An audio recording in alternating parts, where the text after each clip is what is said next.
A single drop of blood can look ordinary until you realize it may carry a story older than cities, older than writing, older than the first kingdoms, and perhaps older than the first farms. Type O is found across the world, and in some ancient populations it appears with astonishing frequency. But does that mean it is truly the oldest bloodline on Earth? Or is the truth far more mysterious before we go deeper? Take a moment to like the video and subscribe to the channel if you enjoy calm, mysterious journeys into human history, ancient science, and the forgotten past. Because this story begins not in a hospital, but in deep time. A single drop of blood looks almost black before the light catches it. For a moment it seems too small to carry a story older than cities, older than writing, older than the first fields of grain, older even than the names human beings gave themselves when they began to divide the world into tribes, kingdoms, and nations. Yet inside that drop is a code that has been moving through bodies since long before anyone understood what blood was made of. It moved through children born beside vanished rivers, through hunters crossing cold grasslands under skies crowded with stars, through families who survived drought, hunger, fever, migration, and the long silence of deep time.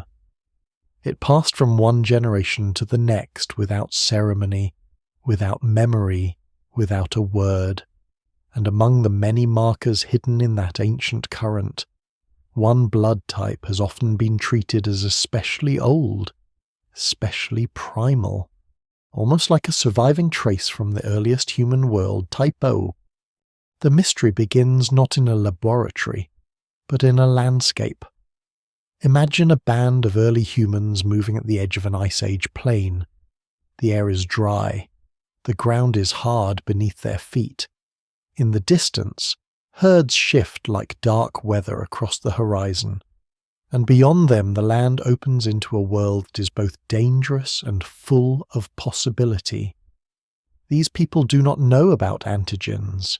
They do not know about cells, plasma, antibodies, or inheritance. They know blood only as warmth, injury, birth, death, kinship, and survival. Blood is what leaves the body when a spear misses its mark. Blood is what appears during childbirth, when a new life enters the group and the whole fragile future of the band depends on whether mother and infant survive the night. Blood is what marks the boundary between the living and the dead. But hidden inside every one of them are biological signatures that will outlast their camps, their tools, their footprints, and almost every spoken sound they ever make. Before we go deeper, take a moment to like the video and subscribe, if this is the kind of history and mystery you enjoy. Because the story of Type O is not simply a story about blood, it is a story about how human history hides inside the body, how the past can survive without monuments, and how something as ordinary as a medical form can point backward toward vanished worlds. Today, Type O is familiar in the most practical way. Hospitals value it. Blood banks track it carefully. People learn whether they are O positive or O negative through a test, a donation, a pregnancy appointment, a military record, or a moment of emergency. Type O negative is often called the universal red cell donor, because in urgent transfusions it can be given to many patients when there is no time to know their type. That fact alone gives Type O a special place in modern medicine. But its older fascination comes from something deeper. Around the world, Type O appears at high frequencies in many populations, and in some groups it is overwhelmingly common. It is especially striking in many indigenous populations of the Americas, where Type O can dominate to a degree that has long drawn the attention of anthropologists, geneticists, and popular writers alike. To some, this has made Type O seem like the blood of the first hunters, the blood of the original human wanderers. the oldest bloodline still moving through the modern world. But this is where the mystery becomes delicate. The phrase oldest bloodline sounds powerful, almost mythic, but biology does not preserve ancestry in such simple labels. Blood types are not races, they are not tribes, they are not proof of purity, destiny, personality, superiority, or a single unbroken people. Scholars still debate exactly how the oldest versions of the ABO system should be reconstructed, and the evidence remains incomplete because genes travel through populations in messy ways. They rise and fall through migration, chance, disease, isolation, and survival. A blood type can become common not only because it is ancient, but because a small founding group carried it, because a population passed through a bottleneck, because epidemics favored some immune responses over others, or because history itself narrowed the path through which descendants could pass. Still, the reason Type O feels ancient is not invented from nothing. The ABO blood group system is old, far older than civilization, and versions of it appear beyond humans in other primates. That means the story does not begin with medieval Europe, ancient Egypt, the first farmers, or even the first Homo sapiens walking across Africa. It reaches back into the evolutionary inheritance shared by primates, into a time when the ancestors of humans were not yet human in the modern sense. Type O, in the simplest terms, is associated with a version of the ABO gene that does not produce the A or B markers on the surface of red blood cells. It can look like an absence, a blank space where other blood types carry a more visible molecular flag. But in evolution, absence can be meaningful. A missing marker may change how pathogens attach to cells. A small genetic difference may matter when disease sweeps through a crowded settlement or when a parasite spreads through water, insects. And bodies, no single explanation fully accounts for this, but blood types appear to sit at the crossroads of ancestry and immunity, which means they are shaped not only by who had children, but by who survived long enough to have them. For most of human existence, there are no cities to record these struggles. There are no written documents, no dynastic lists, no royal tombs naming the dead. There are only climates shifting, forests expanding and shrinking, coastlines moving as ice locks up the seas and then releases them again. There are small groups separating, rejoining, disappearing, and leaving only fragments behind. One band crosses a river and never returns. Another finds shelter in a valley for generations, until drought forces them onward. A few families reach an island, or a cold northern plain, or a new continent at the edge of the known world, and the blood they carry becomes the seed of future populations. In such moments, chance can become destiny. A handful of survivors may carry more Type O than their neighbours, and thousands of years later their descendants may appear to preserve something ancient, even though what survives in the record suggests a complicated mixture of deep inheritance and historical accident. This is why Type O is both real and easily misunderstood.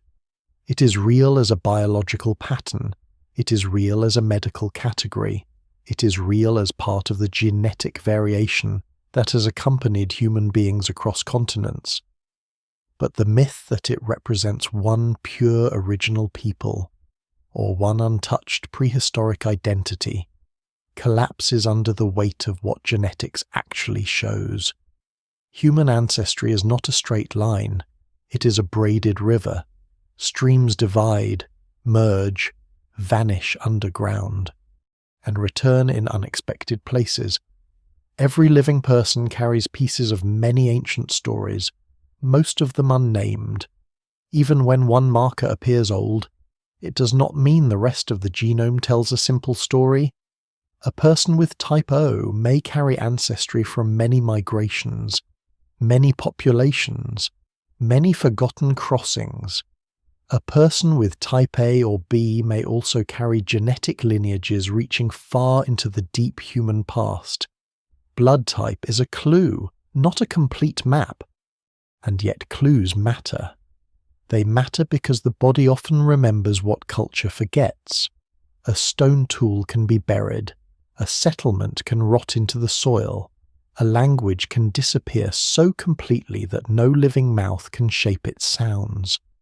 But genes move quietly through time, copied imperfectly, reshuffled endlessly, carrying traces of vanished pressures.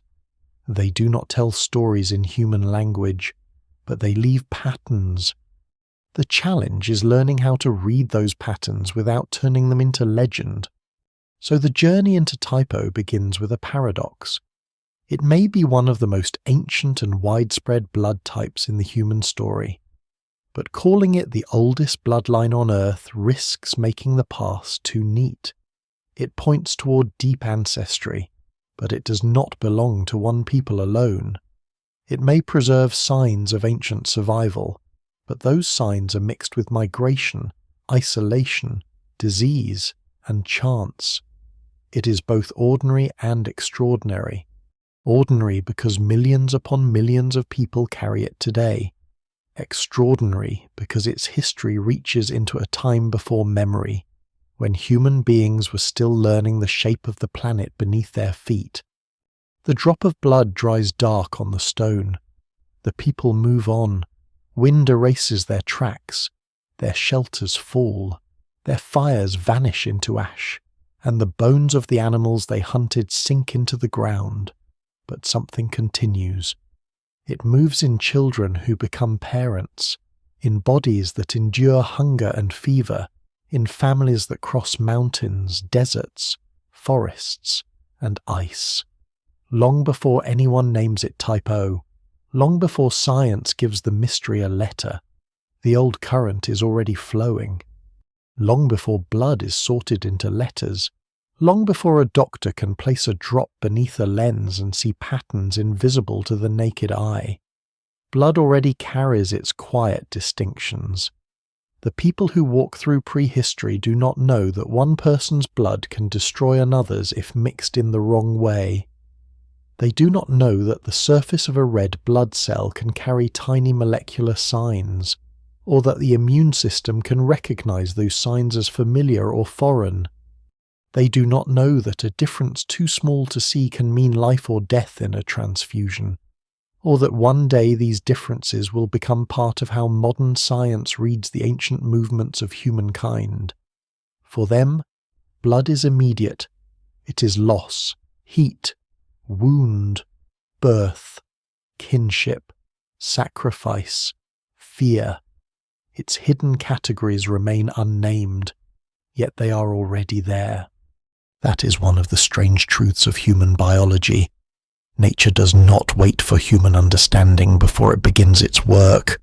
The body has been building systems, defenses, weaknesses, and inheritances for millions of years without explanation. The ABO blood group system, which includes type O, is not an invention of hospitals. It is not a modern classification imposed on something new. It is a set of ancient biological differences that science only learned to recognize in the early 20th century, when failed transfusions forced researchers to confront a disturbing fact. Human blood was not universally interchangeable. Some mixtures clumped and turned dangerous. Some passed safely. The mystery was not in the blood's colour, but in the invisible signs carried on its cells.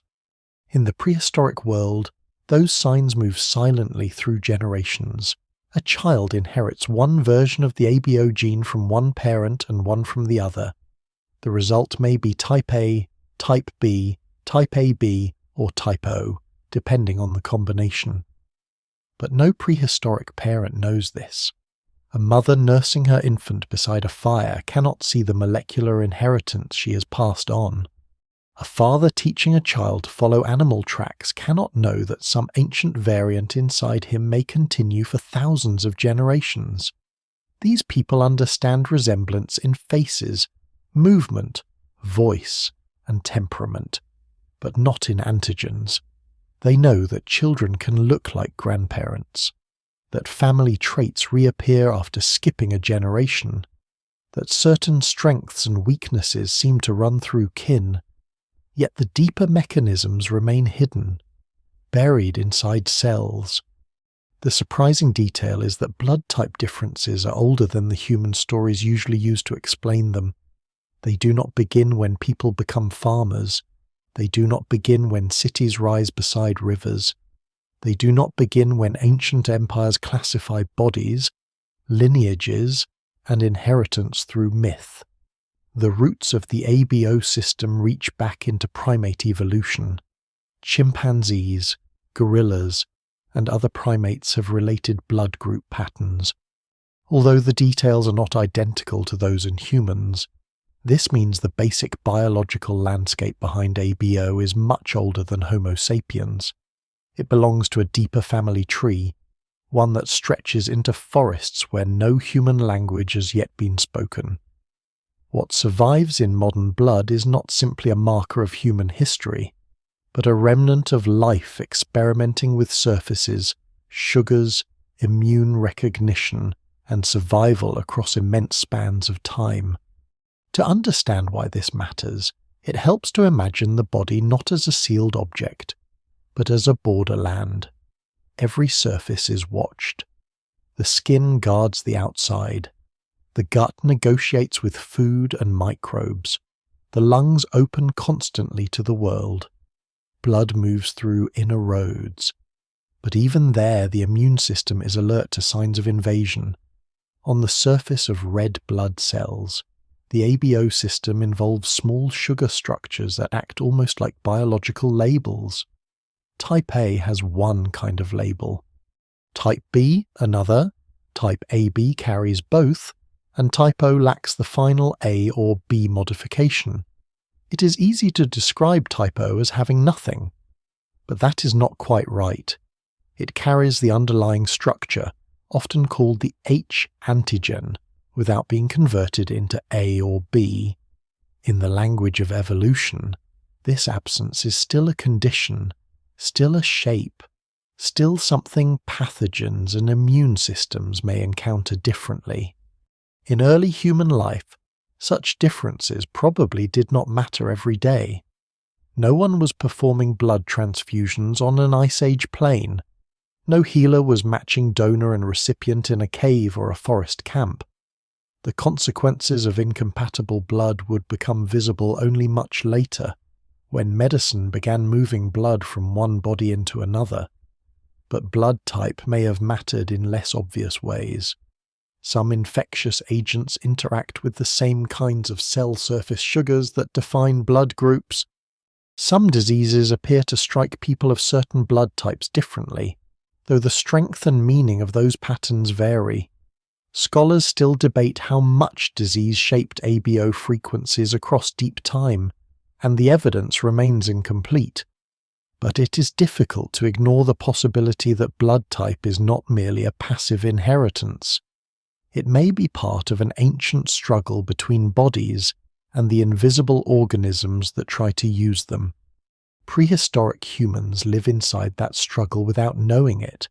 They gather at water sources where parasites thrive. They butcher animals carrying microbes their bodies have never met before.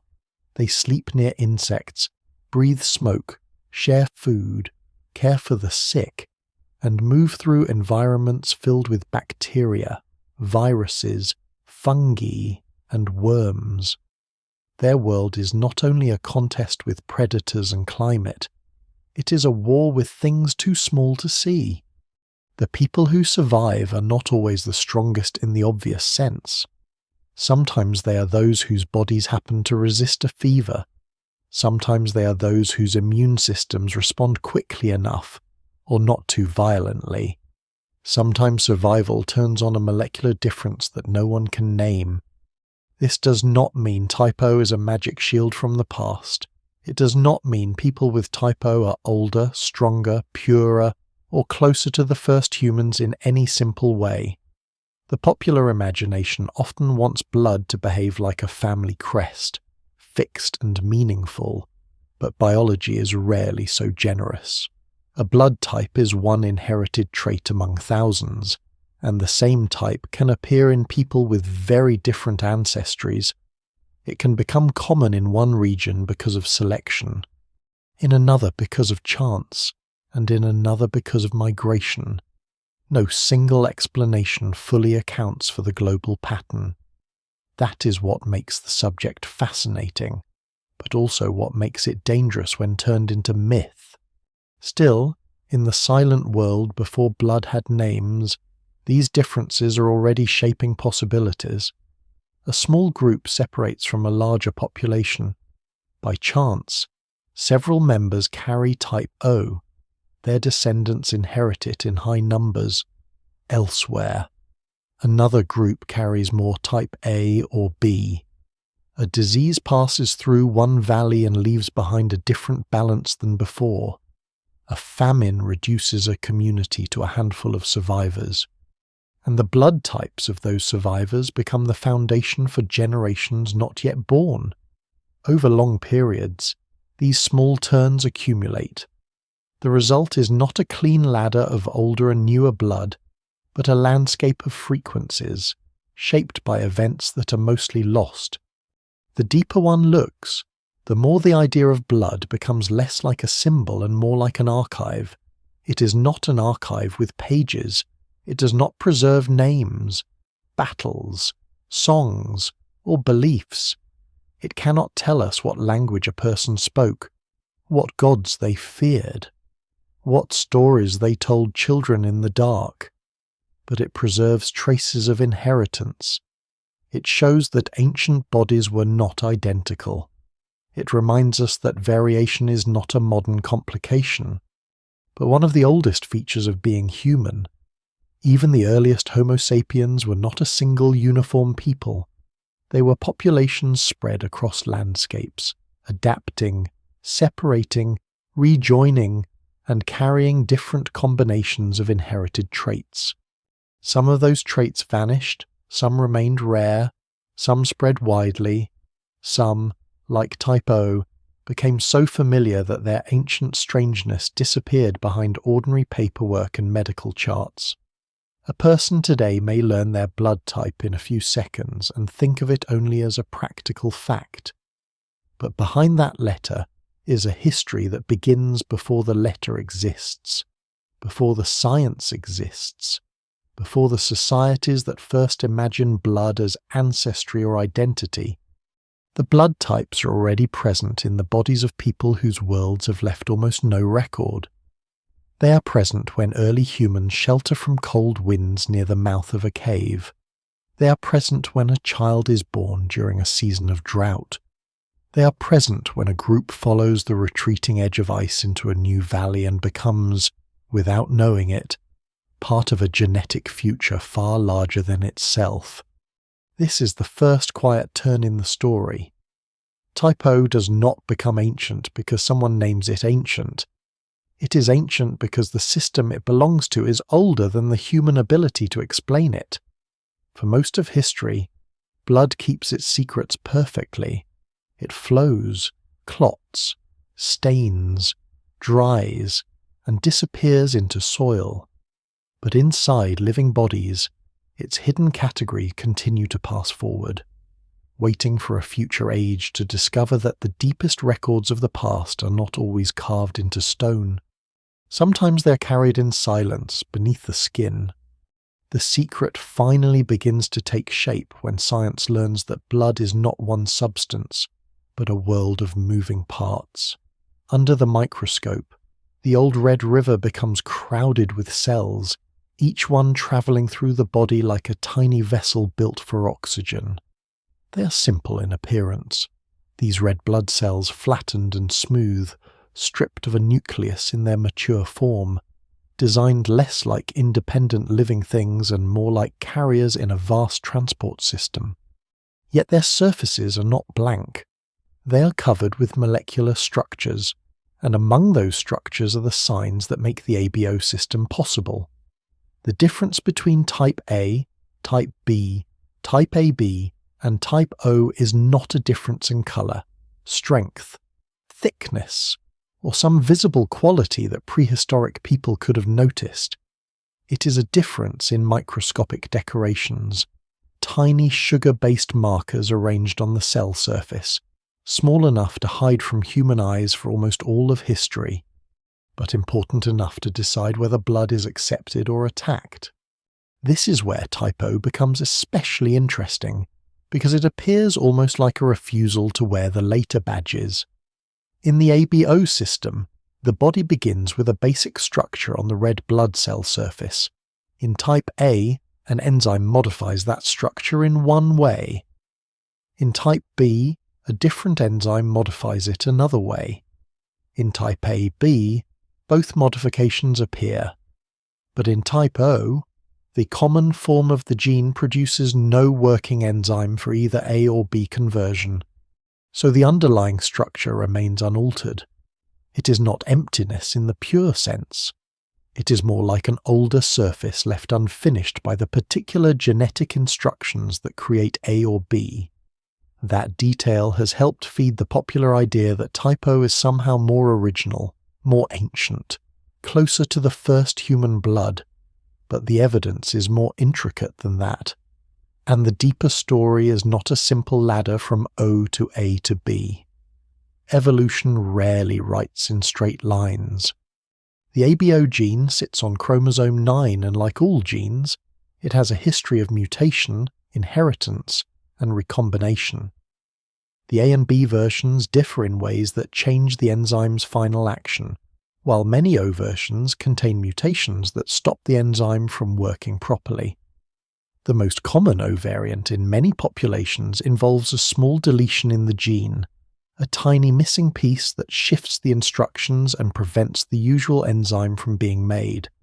Such a small change, almost absurdly small when compared with the scale of human history, can become a marker shared by millions. A missing fragment in a gene becomes a blood type. A microscopic accident becomes a medical identity.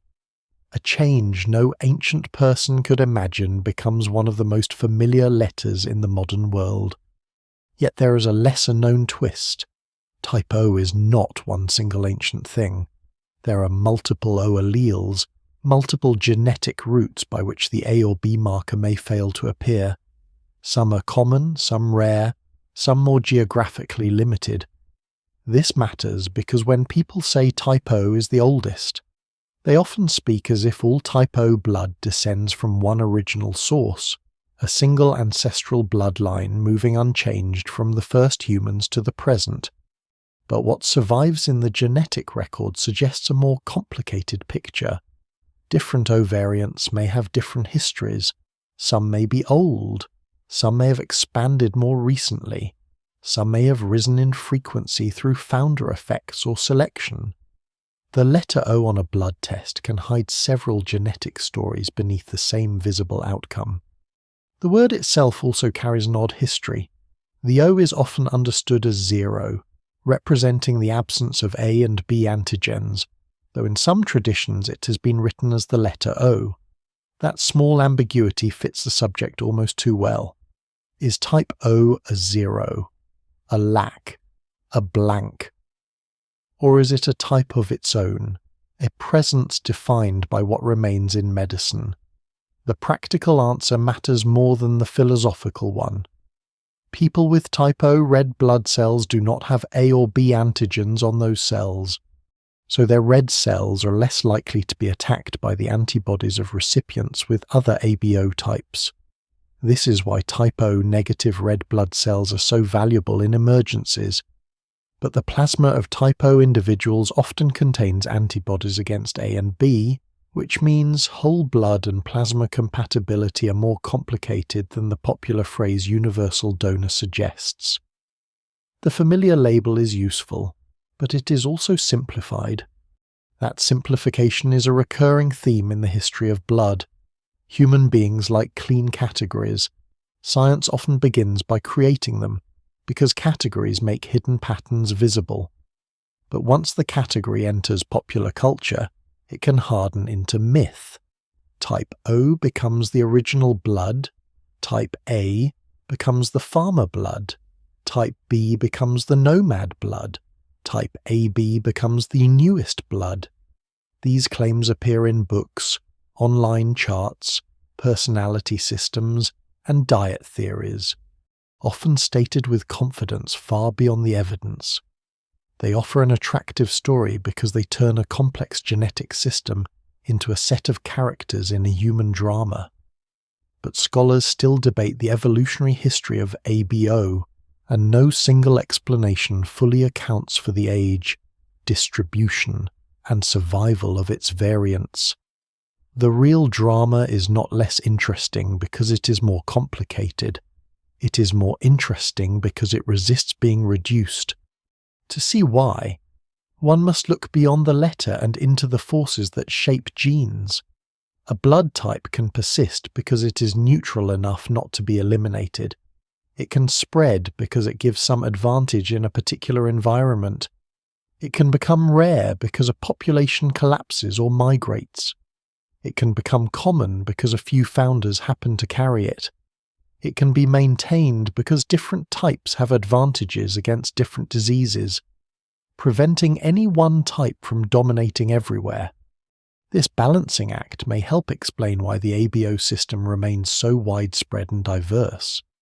If one blood type were always better in every environment, evolution might have pushed the others toward disappearance. Instead, the pattern is uneven, suggesting that benefits and costs change depending on place, pathogen, and history. Type O's apparent simplicity may therefore be part of a much larger contest. Its lack of A and B markers might reduce vulnerability to some infections, while increasing vulnerability to others.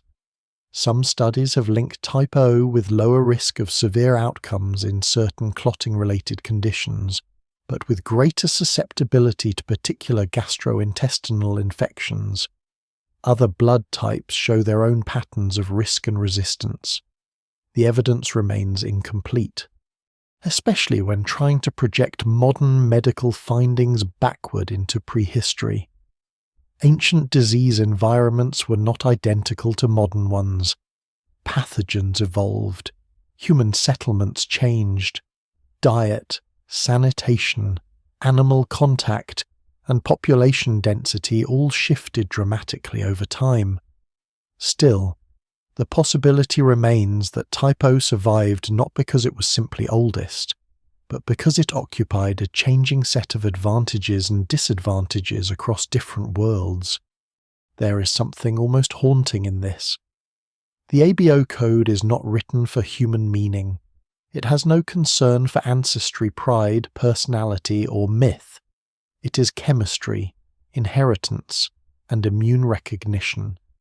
And yet, because human beings are story-making animals, we cannot help but see in it a passageway into the past.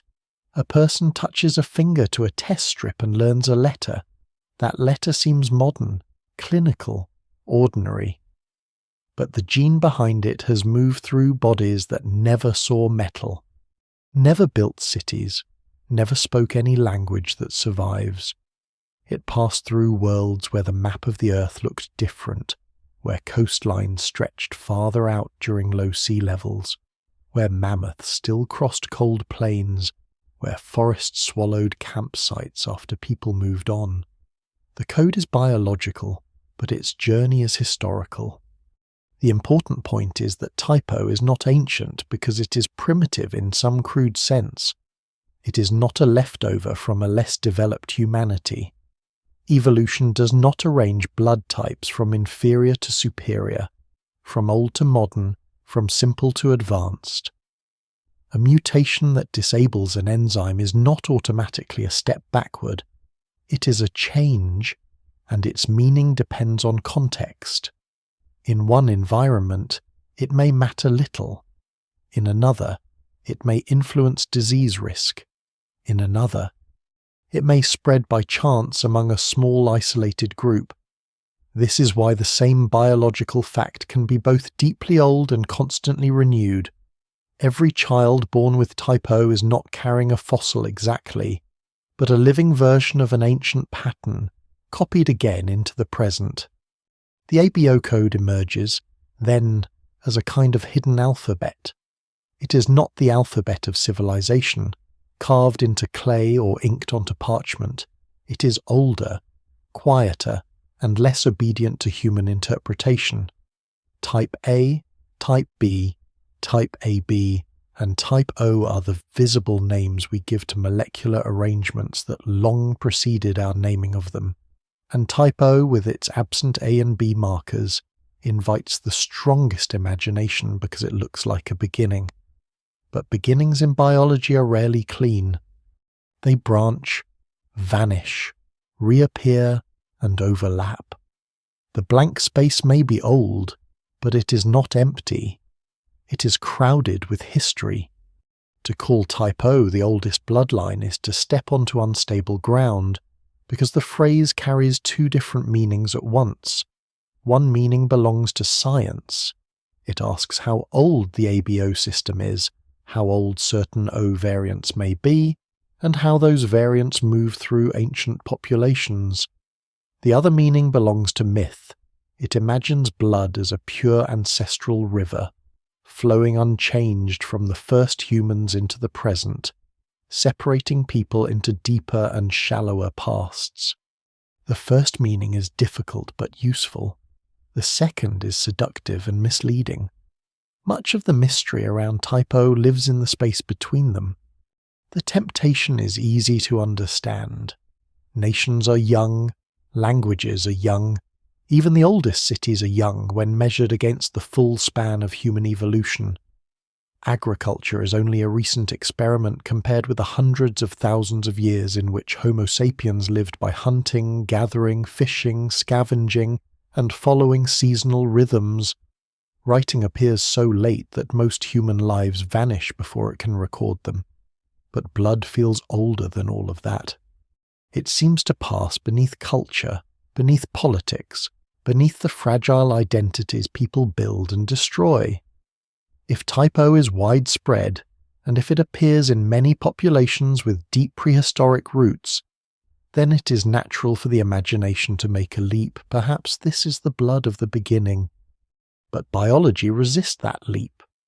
A blood type is not a bloodline in the genealogical sense. It does not map neatly onto a people, a culture, or a single migration. Two strangers with Type O may share that trait and yet be separated by immense differences across the rest of their ancestry.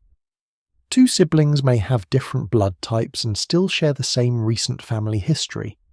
A person with Type A may carry genetic lineages older than many lineages carried by a person with Type O. The ABO type is one inherited marker among many, and it follows its own path through inheritance. It can survive in a family while other markers shift. It can disappear from one branch and reappear in another. It can become common in a population for reasons that have little to do with being the oldest. Still, the claim has a root. The ABO system itself is extraordinarily old. Related forms exist among other primates, and some research suggests that the main ABO types may have histories stretching far back before modern humans. This makes it possible that some blood group variation is not merely ancient within Homo sapiens, but inherited across deeper evolutionary time. Yet Type O, as many people know it today, often comes from mutations that disrupt the function of the ABO gene. These disruptions may have occurred at particular times and spread through particular populations. In other words, the system may be ancient, while specific O variants may have their own separate histories. That difference is small in wording but enormous in meaning. Imagine an ancient road network. The roads themselves are old, older than the cities that now stand beside them. But not every traveller on those roads began the journey at the same time. Some routes have been repaired, abandoned, reopened, and redirected. The ABO system is like that network. It is old enough to run beneath many chapters of evolution. Type O is one set of routes within it, but not necessarily one original road stretching unchanged from the beginning. What survives in the record suggests that Type O's story is not a single line. It is a cluster of lineages, mutations, expansions, disappearances, and returns. This matters because the phrase oldest bloodline has often been used carelessly. Popular books and online theories sometimes attach blood types to simplified prehistoric identities. Type O is assigned to hunters. Type A is assigned to farmers. Type B is assigned to nomads. Type AB is described as a recent mixture. These ideas are tidy, memorable, and often unsupported in the way they are presented. They take a real biological system and fold it into a story that sounds ancient but behaves more like folklore. Scholars still debate the exact pressures that shaped ABO frequencies, and no single explanation fully accounts for the patterns seen across the world. Human populations have moved, mixed, collapsed, and expanded too many times for a neat personality chart of blood to survive serious scrutiny. Yet dismissing the whole fascination would also be too simple. Type O does carry echoes of deep population history, especially when examined carefully and in combination with other genetic evidence. Its high frequency in some regions is not random noise. It can point toward founder effects, bottlenecks, isolation, disease pressures, and ancient migrations. The problem is not that blood type tells us nothing. The problem is that it tells us one narrow thing. And people often ask it to tell everything. Blood type is like one shard of pottery from a buried settlement. It can reveal something about material, technique, trade, and age, but it cannot by itself reconstruct the whole civilization. The deeper story of human blood is inseparable from population movement. Before there are nations, there are landscapes. Africa holds the oldest roots of Homo sapiens, but even within Africa, ancient populations are not static. They shift with climate, rainfall, rivers, deserts, forests, grasslands, and animals. Some groups expand, some become isolated, some merge, some vanish as distinct populations, though fragments of their ancestry may remain. When people eventually move beyond Africa, they carry only part of the genetic diversity of the populations they leave behind. Every migration is also a narrowing. Every founding group is a sample, not the whole. If that sample carries a high proportion of a particular blood type, its descendants may carry that signature in amplified form. This is one reason Type O can look like a deep ancestral marker in some places. A small founding population can make a trait common by chance. If later isolation preserves that pattern, it may seem as if the trait defines the people from the beginning. But the beginning we see may not be the beginning of the gene. It may be the beginning of a particular population history. This distinction becomes especially important in the Americas, where Type O reaches striking frequencies among many indigenous groups. The pattern has often been interpreted as evidence of ancient origins, and it does reflect powerful population history. But whether it proves Type O as the oldest bloodline is another matter. It may instead reveal the force of migration through Beringia, population bottlenecks, founder effects, later demographic collapse, and long periods of isolation in the Americas. The evidence remains incomplete, and the story is still being refined. There is also a darker reason to be careful. Blood has been misused. Across modern history, biological traits have been twisted into claims about hierarchy, purity, destiny, and belonging. Blood type has not escaped this. In some places, it has been used for personality stereotypes. In others, it has been woven into racial theories or identity myths. These ideas often survive because they give people a feeling of ancient certainty. But human biology does not support clean divisions of that kind. Variation flows across populations. Boundaries are porous. Most traits do not align neatly with cultural categories. The body remembers the past, but it does not obey the stories humans later invent to divide themselves. The real wonder is subtler and stronger. Type O may not be a royal seal from the first humans, but it is part of an inheritance that predates every empire and every border. It belongs to a system that reaches beyond recorded history, into the long era when human beings survived in small groups under changing skies. It shows that something tiny and molecular can persist while everything visible disappears. A camp beside a river leaves no trace.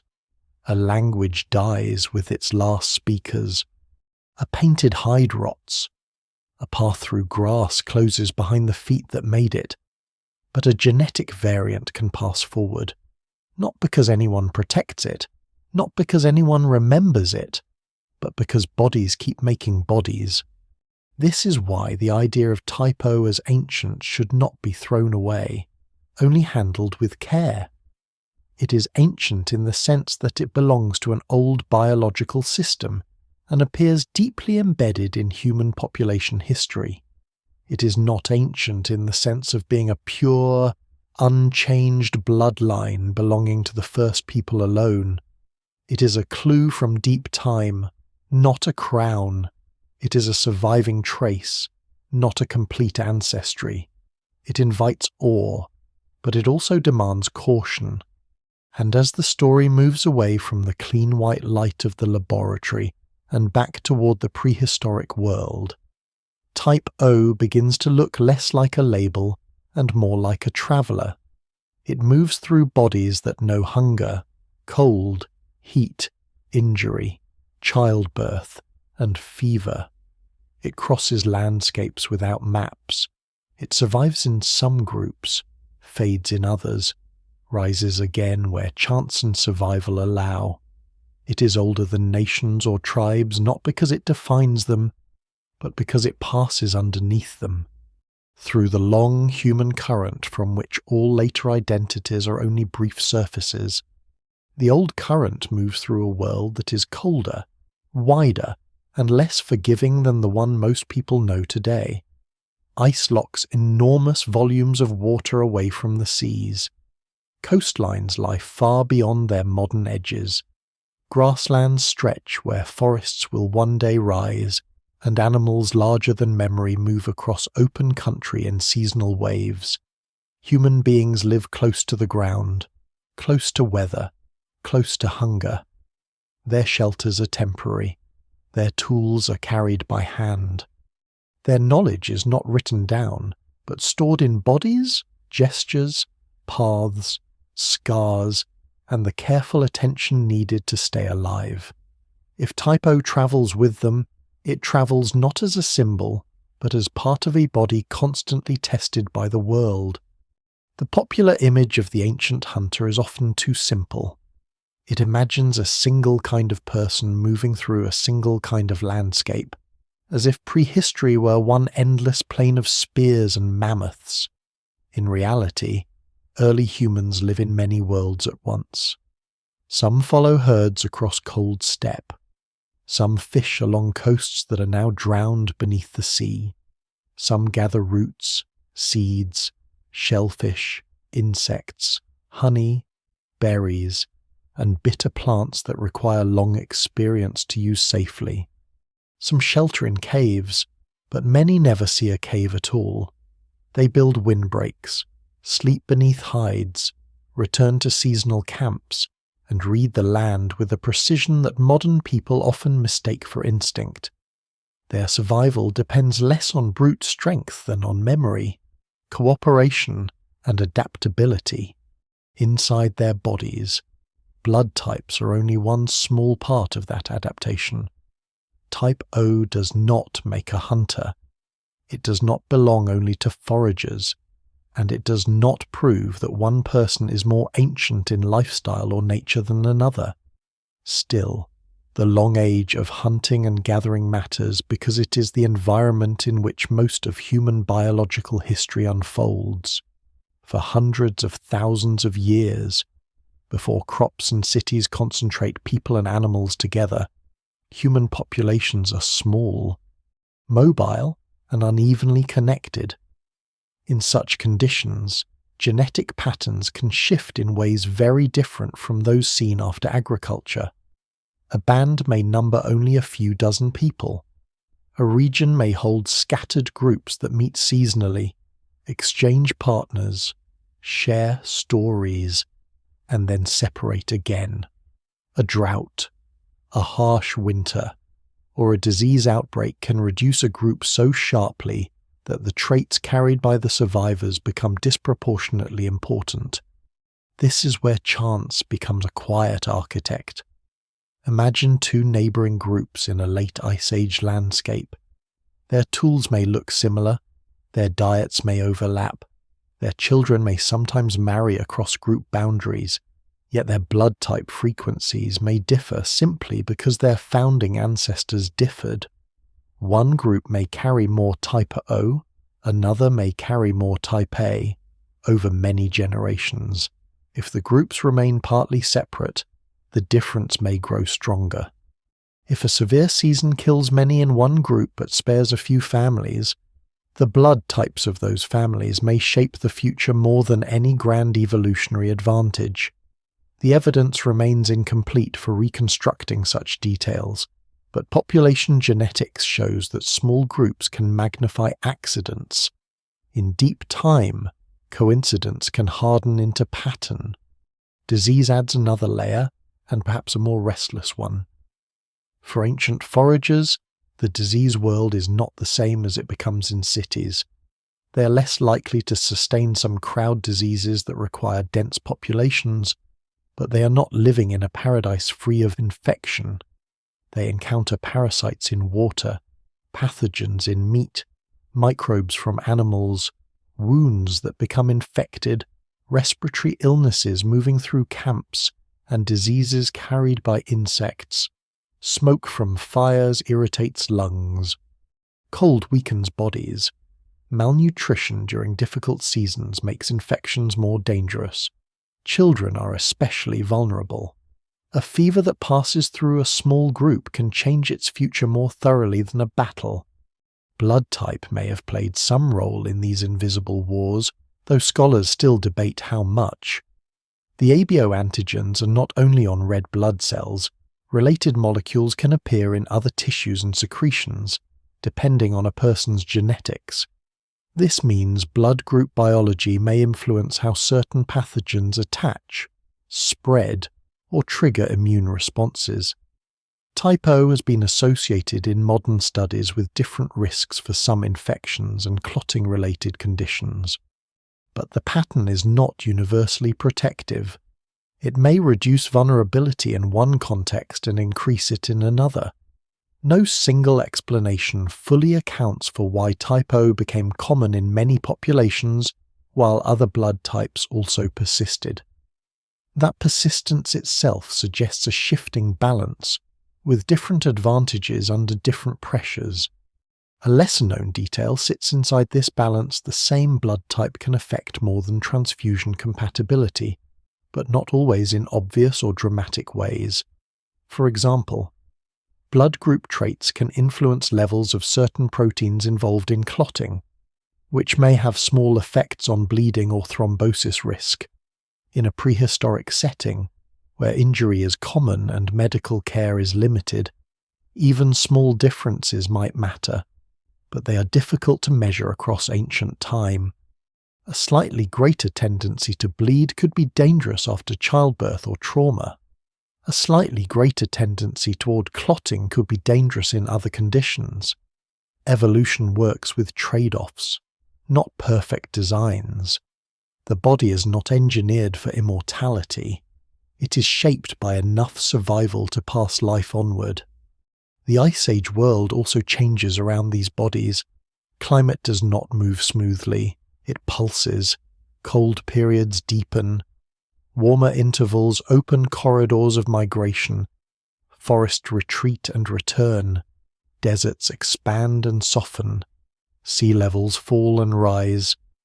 Animals shift their ranges, and humans follow or adapt. A group that thrives in one environment may struggle when the plants vanish or the herds move away. Another group may discover a new coastal resource or a river valley rich enough to sustain larger gatherings. In these movements, blood types travel as passengers. They do not decide the route, but they are carried along every path. The image of ancient foragers under changing skies is important because it strips away the illusion of a single origin story. Type O does not spread through a heroic march of one ancient people. It moves through countless small decisions and disasters, a family leaving a drying valley, a child surviving fever, a group crossing a mountain pass during a warmer generation, a coastal camp abandoned as storms reshape the shore, a mating network stretching farther than before. Most of these events leave no direct trace. There are no names for the people involved. There are no monuments, no carved dates, no written accounts, yet their biological consequences may continue. In the long forager world, identity is likely local, practical, and relational. People know who belongs to which band, who has marriage ties, who can be trusted at a seasonal meeting, who knows the route to water when the dry season comes. They may have rich spiritual worlds, complex languages, deep traditions, and detailed maps of land encoded in story. But they do not think in continental ancestry, blood group categories, or genetic frequencies. Those are later tools. The irony is that modern science can now see patterns these ancient people could not. While still knowing far less about their lived worlds than they did, we can name their blood type possibilities, but not their songs. This gap should make the story humbler. When Type O appears as a strong trace in later populations, it is tempting to imagine it as the blood of the hunter, the mark of a person shaped by wild landscapes before farming changed everything. But farming did not replace one kind of human with another kind of human. It changed environments, diets, diseases, and population sizes. The forager past remains inside everyone, regardless of blood type, because the vast majority of human history unfolded before fields. Type O may preserve particular genetic histories within that broader past, but it is not the only survivor from the hunting world. Every human body is filled with ancient inheritances, some visible in genes, some in metabolism, some in immune response, some in the shape of bones and teeth, and some in vulnerabilities that made sense only under vanished conditions. As the cold plains darken and the fires of scattered camps begin to glow against the night, the old blood story becomes less about one letter and more about endurance. Type O survives not in isolation, but among many traits carried by people who must wake each day and solve the same problem in a new form: how to live until tomorrow. The world tests them through hunger, injury, childbirth, parasites, weather, and distance. Some lineages vanish, some continue. Some leave behind only a tool beneath sediment, a tooth in a cave, a faint trace of DNA, or a blood group pattern still visible tens of thousands of years later. The hunters move beneath changing skies, but they are not relics or symbols. They are families, elders, children, skilled observers of land and animal, people whose lives are ordinary to themselves and almost unreachable to us. Their blood carries no label yet. It is not O, A, B, or AB in their understanding. It is simply life moving under the skin. But within that life, the old code continues to copy itself, generation after generation, waiting to be carried farther than any one band can imagine. The old current does not remain in one landscape. It begins in Africa, where the deepest roots of modern human ancestry reach farther back than any written history can follow. But it does not stay there in a simple, unbroken circle. Human groups move. Some movements are small, only a valley, a river bend, a seasonal camp farther north than before. Others become immense when measured across generations. No single person walks from the cradle of Homo sapiens to the farthest edges of the planet. Instead, families move a little. Descendants move farther. Climates open roots and close them again. And over thousands of years, the human world stretches outward until bodies carrying ancient genetic markers stand beneath skies their remote ancestors never saw. The phrase out of Africa can sound like one great departure, almost like a crowd crossing a border. The real story is slower, stranger, and more uneven. There were likely multiple movements, some successful, some fading into silence. Groups left, returned, mixed, disappeared, or contributed only faint traces to later populations. The evidence remains incomplete. But what survives in fossils, stone tools, and genomes suggests that human expansion was not a straight road. It was a long negotiation with deserts, coastlines, mountains, forests, ice, and other human relatives already living beyond Africa. When Homo sapiens spread into Eurasia, they entered a world where Neanderthals, Denisovans, and perhaps other groups had their own histories written in bone, tool, and DNA. The blood type story travels through this broader human drama, not above it. Type O moves through these migrations as one thread among many. It is not a banner carried by a single migrating tribe. It is a genetic possibility present in some people, absent in others, rising and falling as populations split and move. When a group leaves a larger population, it carries only a sample of the variation behind it. This sampling effect is one of the great hidden forces in human history. A small group can carry a blood type at higher frequency than the population it came from, not because that type has suddenly become more useful, but because the founders happen to have it. If their descendants grow numerous in a new region, the accident becomes a pattern on the map. This is known as a founder effect, and it is one of the quiet engines behind the uneven distribution of blood types. It can happen when people cross into a new territory, reach an island, survive a disaster, or become isolated from neighbouring groups. In the deep past, founder effects may have occurred again and again as humans moved along coasts, through river corridors, across steppe, and eventually into lands exposed by lower sea levels. A few families entering a new region could shape the biological future of thousands or millions, not because they were chosen by destiny, but because they were there first and survived. The world they cross is not the modern world. During cold periods, so much water is trapped in glaciers that the seas fall dramatically, exposing broad coastal plains now drowned. The Persian Gulf is dry land at times, perhaps a fertile basin. Southeast Asia connects into a vast landmass known as Sunderland, where islands today were once joined by forests and rivers.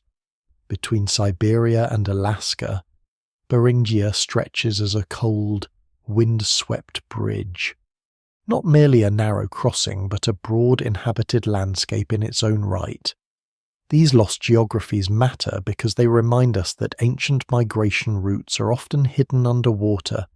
People may have lived, died, and carried their bloodlines across places that no longer exist as land. A lesser-known detail of human expansion is how much may have happened along coasts that are now submerged. Shorelines offer food, mobility, and predictable resources, but the archaeological traces of early coastal life are difficult to recover when sea levels rise and bury them beneath meters of water. This means part of the migration story is missing, not because people were absent, but because the evidence lies beyond the reach of ordinary excavation. The same is true for genetic traces. Some populations that once mattered may have vanished as distinct groups, leaving only small fragments in later people, while others expanded so successfully that their markers became visible across continents. As humans move, they encounter new climates and new diseases.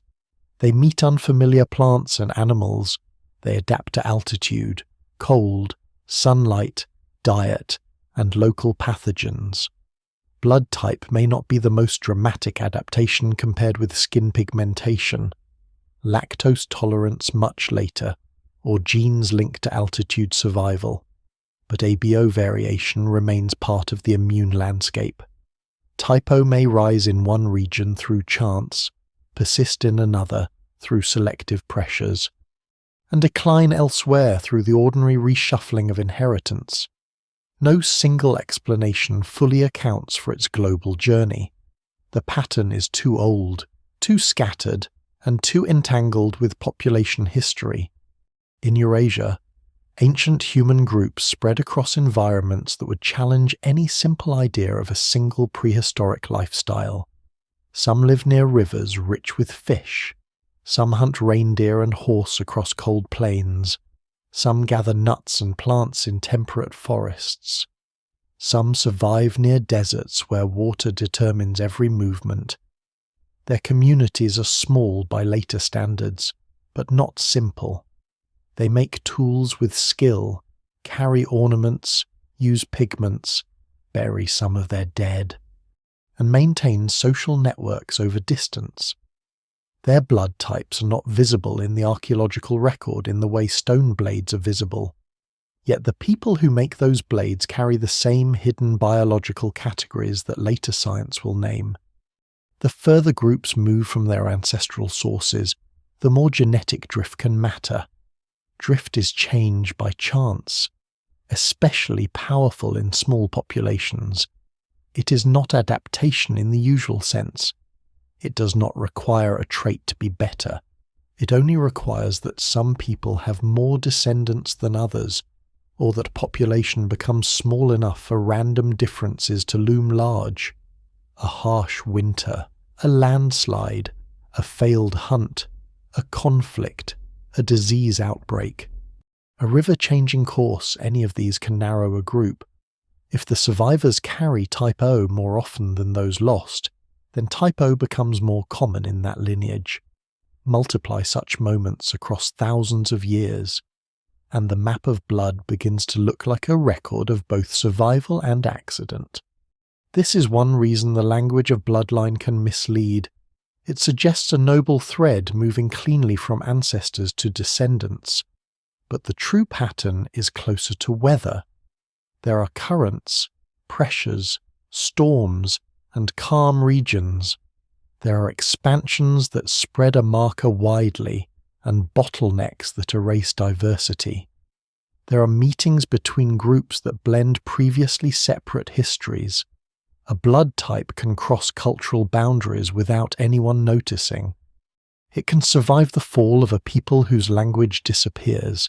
It can enter another population through marriage, trade, capture, adoption, or simple neighboring contact. The letter remains, but the human story around it changes. As people reach new worlds, typo sometimes becomes more frequent, sometimes less.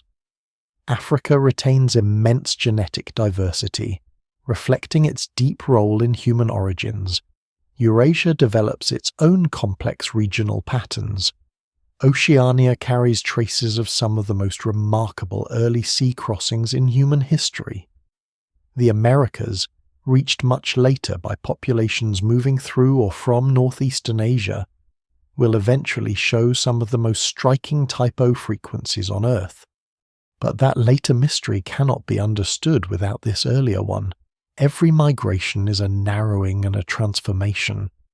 The people who arrive are never the whole of the people who began. There is a quiet drama in that. A small group pauses at the edge of a new landscape. Behind them are generations of movement. Ahead of them are rivers, animals, dangers, and children not yet born. They do not know that they are founders. They do not know that some trait common among them may become common in a future population spread over vast distances. They do not know that their blood, unnamed and unmeasured, may one day be studied as evidence of ancient passage. They are simply alive, carrying tools, memories, injuries, hopes, and infants through a world that gives no guarantee of continuation. The long walk outward turns Type O from a biological possibility into a geographic pattern, not all at once, not everywhere, and not as proof of a single first people, but as part of the way human variation travels. A gene variant rides with a family into a new valley. It survives in a daughter, then a grandson, then a line of descendants who may never return to the place their ancestors left. It crosses through bottlenecks and expansions, through isolation and reunion. It passes under mountains, along rivers, beside vanished coasts, across exposed land bridges, and into histories that archaeology can only partly recover. By the time human beings occupy much of the planet, the old current has already branched beyond recognition. Type O is no longer only one clue in one place. It is scattered through the human world, sometimes common, sometimes rare, always embedded in local histories. Its age cannot be read from its presence alone. Its meaning depends on the path that carried it there. And those paths, like the drowned coastlines of the Ice Age, are only partly visible now. Far to the east of the old migration routes, beyond the forests and plains of Eurasia, the story of Type O reaches one of its most striking and debated landscapes. It reaches the Americas, a double continent of mountains, ice, grasslands, deserts, rainforests, rivers, high plateaus, and coasts so long that no single human life could ever know them whole. Here, among many indigenous populations, Type O appears at exceptionally high frequencies. In some communities, it has historically been recorded as overwhelmingly dominant. To anyone searching for the oldest bloodline on Earth, this pattern can feel like a revelation. But as with every powerful clue in human history, it becomes more interesting when treated carefully. The first people of the Americas did not appear from nowhere, and they did not arrive into an empty abstraction called the New World. They came from older populations connected to northeastern Asia, moving through or near Beringia, the great Ice Age landmass that once joined Siberia and Alaska. Beringia was not simply a bridge, not just a strip of land hurried across between continents. At times, it was a broad, cold, inhabited world of steppe, shrubs, animals, rivers, and human possibility. People may have lived there for generations, perhaps longer, while ice sheets blocked movement farther south. The evidence remains incomplete, but many scholars see Beringia not merely as a passage, but as a place where populations could have paused, changed, and become genetically distinctive before spreading into the Americas. When routes opened, whether along the Pacific coast, through interior corridors, or through a combination of movements still being refined by archaeology and genetics, people expanded with astonishing speed into new landscapes. They followed coastlines, rivers, animals, and opportunities. Within thousands of years, their descendants were living from Arctic regions to the southern reaches of South America. That spread is one of the great human movements in world history. It carried languages not yet recorded, tools adapted to local worlds, stories now mostly lost, and blood group patterns that later scientists would find remarkable. The high frequency of Type O in many indigenous American populations has often been explained through founder effects and bottlenecks. A relatively small founding population entering the Americas may have carried Type O at high frequency. If that population was isolated from other groups for long periods, and if later expansions spread its descendants widely, then Type O could become dominant across many descendant communities. This does not require Type O to be the first or purest blood on Earth. It requires a founding group, limited variation, isolation, expansion, and time. In population genetics, such forces can produce dramatic patterns from modest beginnings. There is a lesser-known and sobering complication. The blood type patterns recorded among indigenous peoples in recent centuries come after catastrophic demographic collapse caused by colonization, violence, displacement, enslavement, famine, and especially introduced diseases. Entire communities were shattered. Some populations were reduced to fragments. Others disappeared as distinct political or cultural groups, though descendants often survived in mixed and displaced communities. This means modern or historically recent blood type frequencies may not perfectly represent the full diversity that existed before European contact. What survives in the record suggests a strong Type O pattern, but the record itself passed through disaster. When a population is devastated, chance can further reshape what remains. This does not erase the significance of Type O in the Americas, it deepens it. The pattern may reflect ancient founding events, long isolation, and later historical trauma layered together. It is not a clean window into the first arrival alone. It is a window clouded by survival. Some groups retained extraordinarily high Type O frequencies, not because history left them untouched, but because history narrowed and battered the human communities through which those frequencies were measured. Scholars still debate the precise contributions of ancient founder effects, natural selection, genetic drift, and post-contact demographic change. No single explanation fully accounts for all the variation across the continents. The Americas also remind us that blood type does not travel alone. Ancient DNA has shown that the first peoples of the Americas carried broader genomic histories connected to northeastern Asia, with later complexities, regional differentiation, and in some cases additional migration signals. Their story cannot be reduced to one blood group. A person in the ancient Americas was not a Type O person, in the way modern forms might label them. They were a child of a river valley, a hunter of caribou or guanaco, a gatherer of seeds, a maker of baskets or blades, a speaker of a language, a member of a family with obligations, griefs, skills, and memories. Blood type was present, but silent. The living world mattered more. Still, the pattern is hard to ignore. In the Arctic, in parts of North America, in Mesoamerica, in the Andes, in Amazonia, and across many regions. Type O appears with striking frequency among indigenous groups, though not always uniformly and not without exceptions. This has made the Americas one of the central regions in discussions of Type O's deep history. Some popular accounts have used this to claim that indigenous Americans preserve the original blood of humanity. That claim goes too far. Indigenous American populations preserve ancient and distinctive histories, but they are not fossils of the first humans.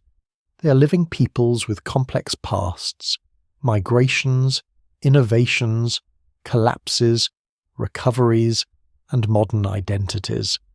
Their high Type O frequencies are a biological clue, not a permission to turn them into symbols. The movement into the Americas also shows how quickly a small genetic pattern can become continental. If the founding population was limited in size and already rich in Type O, then the first generation south of the ice would carry that pattern into every new branch. As communities separated into different environments, they would form their own histories. Some would live along coasts, taking fish, shellfish, sea mammals, and birds. Some would follow large animals across open country. Some would adapt to forests, deserts, high mountains or wetlands, and tropical river systems. Over time, these groups would become profoundly different from one another in language, culture, economy, and worldview. Yet a shared blood type pattern could remain beneath that diversity, a faint biological echo of a narrow ancestral passage. The phrase narrow passage is not only geographic, it is genetic. Every founding event selects from the larger human variation behind it. The people who entered the Americas did not carry every blood type in every frequency found across Asia or Africa. They carried what their ancestors happened to carry. If type O was common among them, then type O entered the Americas with an advantage of numbers from the beginning. Later isolation preserved that advantage.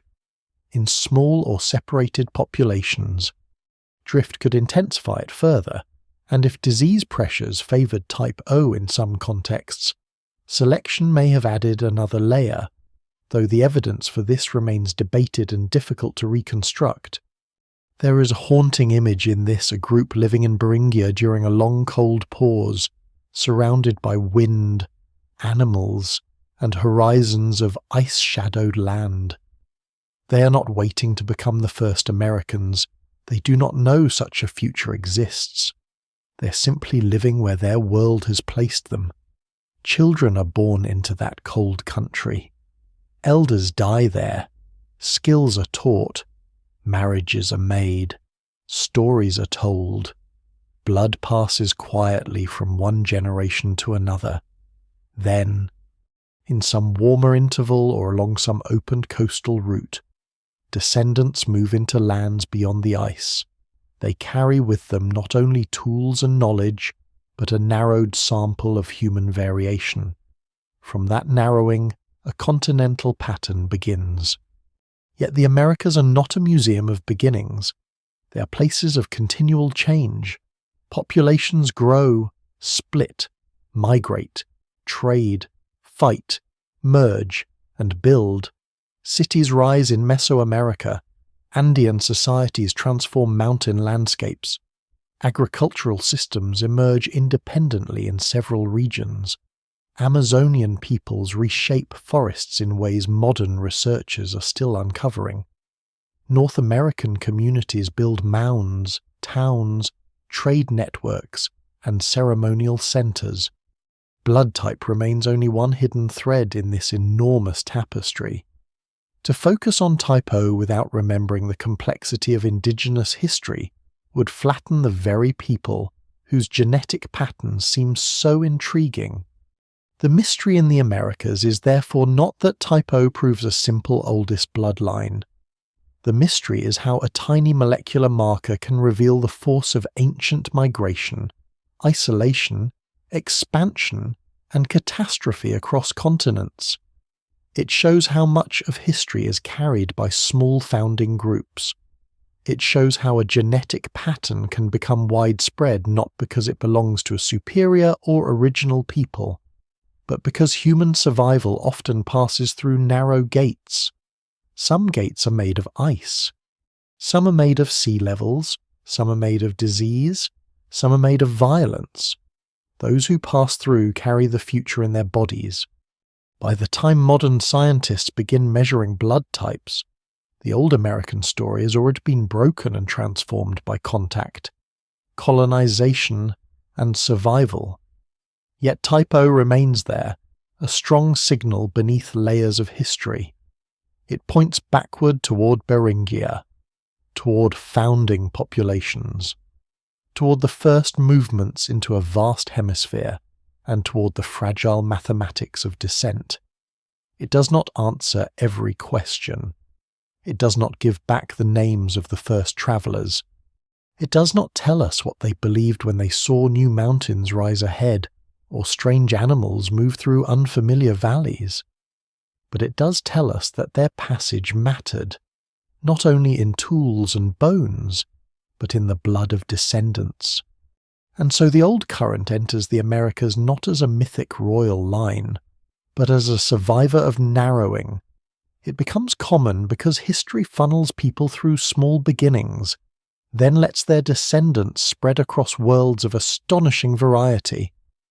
The letter O, silent and invisible, rides through ice, coast, forest, desert, and highland. It becomes one of the clearest reminders that the deepest human past is often not preserved in grand monuments, but in the quiet consequences of who happened to survive the crossing. The same force that can carry a blood type across a continent can also trap it in a valley, on an island, or inside the surviving edge of a disaster. Human history is full of these narrow places. Some are visible on a map island surrounded by water, mountain basins ringed by stone, deserts cutting one region away from another.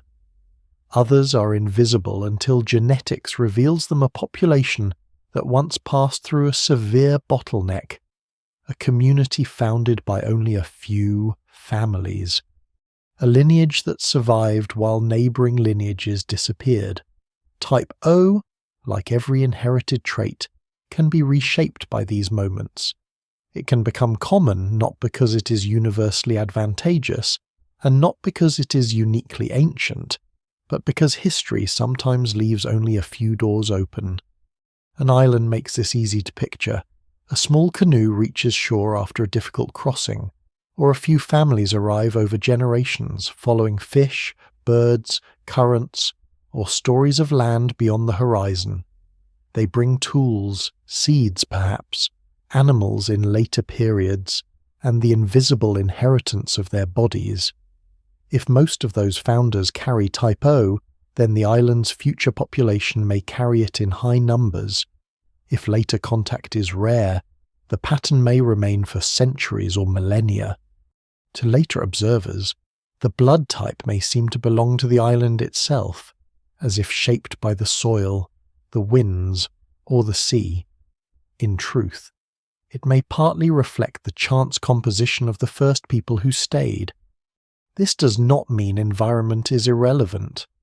Islands can create their own pressures, limited food, repeated storms, small populations, new pathogens brought by visitors, and periods of isolation that magnify genetic drift. But the key point is that isolation makes chance louder. In a large, constantly mixing population, rare accidents are often diluted. In a small population, an accident can become ancestry. A single family's descendants can reshape the frequency of a trait. A famine can remove one lineage and spare another. A storm can destroy one settlement while leaving another untouched. Over time, the surviving pattern can look intentional, even when it began with contingency. The same process can unfold far from islands. Mountain valleys can isolate people as effectively as seas. Deserts can do the same. Dense forests, glaciers, marshes, and social boundaries can all limit movement and marriage. A group does not need to be completely sealed off for drift and founder effects to matter. Partial isolation is enough, especially over long periods. What survives in the record suggests that ancient populations were often structured in complex ways, with neighbouring groups connected but not fully blended. People met, exchanged partners, traded materials, and shared ideas. But they also maintained local identities. In that kind of world, blood type frequencies could vary sharply across surprisingly short distances. Bottlenecks are harsher. They happen when a population becomes drastically smaller, sometimes through climate stress, famine, epidemic, conflict, migration, or environmental catastrophe. The survivors carry only a fraction of the previous variation. If those survivors are disproportionately type O, then type O rises. If they carry little of it, then it falls. A bottleneck does not care about the dignity of the past. It is a biological narrowing caused by historical suffering. The people before it may have been diverse. The people after it may appear more uniform, not because they represent some original state, but because much was lost. This is a crucial warning for the idea of Type O as the oldest bloodline. High frequency does not automatically mean deepest origin. Sometimes it means survival through reduction. Sometimes it means a population started small and expanded. Sometimes it means the evidence has been filtered by catastrophe. The Americas provide one large example, but the same principle can apply anywhere. A trait can look ancient because it is common among people with deep local roots, yet its frequency may have been shaped by later bottlenecks. Scholars still debate how to separate these layers, and the evidence remains incomplete because many ancient populations have left little recoverable DNA. The human story includes bottlenecks of different scales. Some are local and recent, others are older and broader. Genetic studies have explored whether Homo sapiens as a species passed through severe reductions in population in the deep past. Though the timing, severity, and interpretation of such events remain debated, climatic shocks, volcanic eruptions, drought cycles, and ecological instability may have placed enormous pressure on ancient groups. But sweeping claims require caution. The idea that one disaster nearly erased all humans has often been oversimplified. Human survival was likely shaped by many regional stresses rather than one clean global moment. No single explanation fully accounts for the genetic patterns seen today. Even so, the principle remains survival is uneven. Some groups leave many descendants, others leave none. Some lineages vanish completely. Others persist because a few people make it through a hard interval. This is not a moral story. It is not about worth. It is about contingency. A child survives a fever. A pregnant woman reaches a safer valley. A small coastal group avoids famine because shellfish remain when inland game disappears. A community isolated by mountains escapes one epidemic but suffers another later. Each survival changes the future. Type O can be carried through all of these events, sometimes as a major thread, sometimes as a minor one. In isolated populations, its frequency can drift upward or downward without any grand adaptive reason. In populations under disease pressure, it may interact with survival in more specific ways. In expanding populations, it can spread simply because its carriers have many descendants. The same blood type can therefore tell different stories in different places. This is why the global map of Type O is not a single message written clearly across humanity. It is a palimpsest, an old surface written over many times. A lesser-known detail is that blood type can also become entangled with social structure. Human communities often have rules about marriage, kinship, residence, and belonging. Some encourage marriage within a group. Others build alliances across distance. Some are patriarchal, with women moving to the husband's community. Others are matriarchal, with men moving instead. Some absorb outsiders readily. Others restrict entry. These patterns can influence how genes move, including ABO variants. The people themselves may explain marriage rules through tradition, economy, spirituality, or politics. But genetics records their consequences in another language. A blood type may spread along marriage networks without anyone ever knowing it. This makes the phrase bloodline especially ironic. Human societies have often treated bloodline as a matter of descent, inheritance, and identity. But the actual movement of blood group genes rarely obeys the stories people tell about themselves. A community may preserve a legend of origin from one ancestor while its genes reveal many sources. Another may appear mixed culturally while retaining a strong founder signal in one marker. Blood does not lie exactly, but it also does not speak in the categories humans prefer. It preserves biology, not mythology. The survivors of bottlenecks and isolation do not experience themselves as genetic events. They experience weather, hunger, fear, hope, and ordinary work. They repair nets. They carry water. They bury the dead. They teach children when not to step on the mountain path. They remember the season when the animals failed to return. They mark the stories of a storm that took many boats, a sickness that emptied houses, a migration that began with necessity and became ancestry. Their blood type is hidden, but it is being reshaped by these very events. The future will turn their losses into patterns. There is a quiet tragedy in this, because every strong genetic signal may stand on a foundation of vanished alternatives. When type O is extremely common in a population, it may reflect a long and ancient continuity, but it may also mean other variation disappeared along the way. The same is true for any marker. The living carry survival, but also absence. To study blood is to study not only what endured, but what failed to pass through the gate. And yet survival itself is extraordinary. A tiny founding group on an island can become a people. A valley community can endure for thousands of years. A population reduced by disaster can recover, carrying forward the traits of those who remained.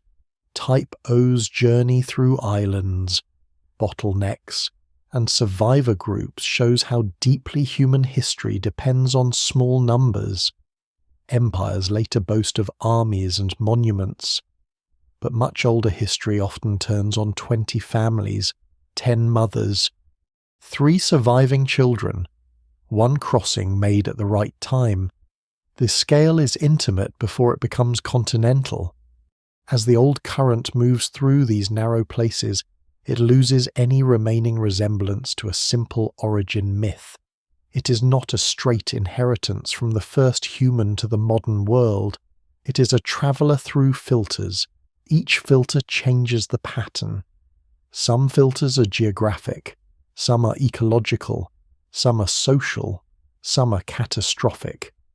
Type O survives them not as a pure relic, but as a living marker shaped by the same fragility that shapes all human descent. The island shore erodes, the valley path is buried by landslide. The old settlement becomes a scatter of stone and bone. The disaster passes out of memory, or survives only as a story changed by generations, but descendants remain. In them, the narrowed past continues, not as a full record, but as a trace. And among those traces, sometimes, is type O unquiet evidence that the human story was never carried by vast populations alone. Again and again, it passed through the hands and bodies of the few who survived. The old current does not move only through landscapes of stone, ice, forest, and sea. It also moves through a second landscape, one no ancient eye can see. This hidden world is crowded, restless, and intimate. It lives in water, breath, insects, blood, soil, meat, skin, and the warm interiors of animals. It enters the body through a cut, a bite, a mouthful of food, a shared shelter, a cough in the dark.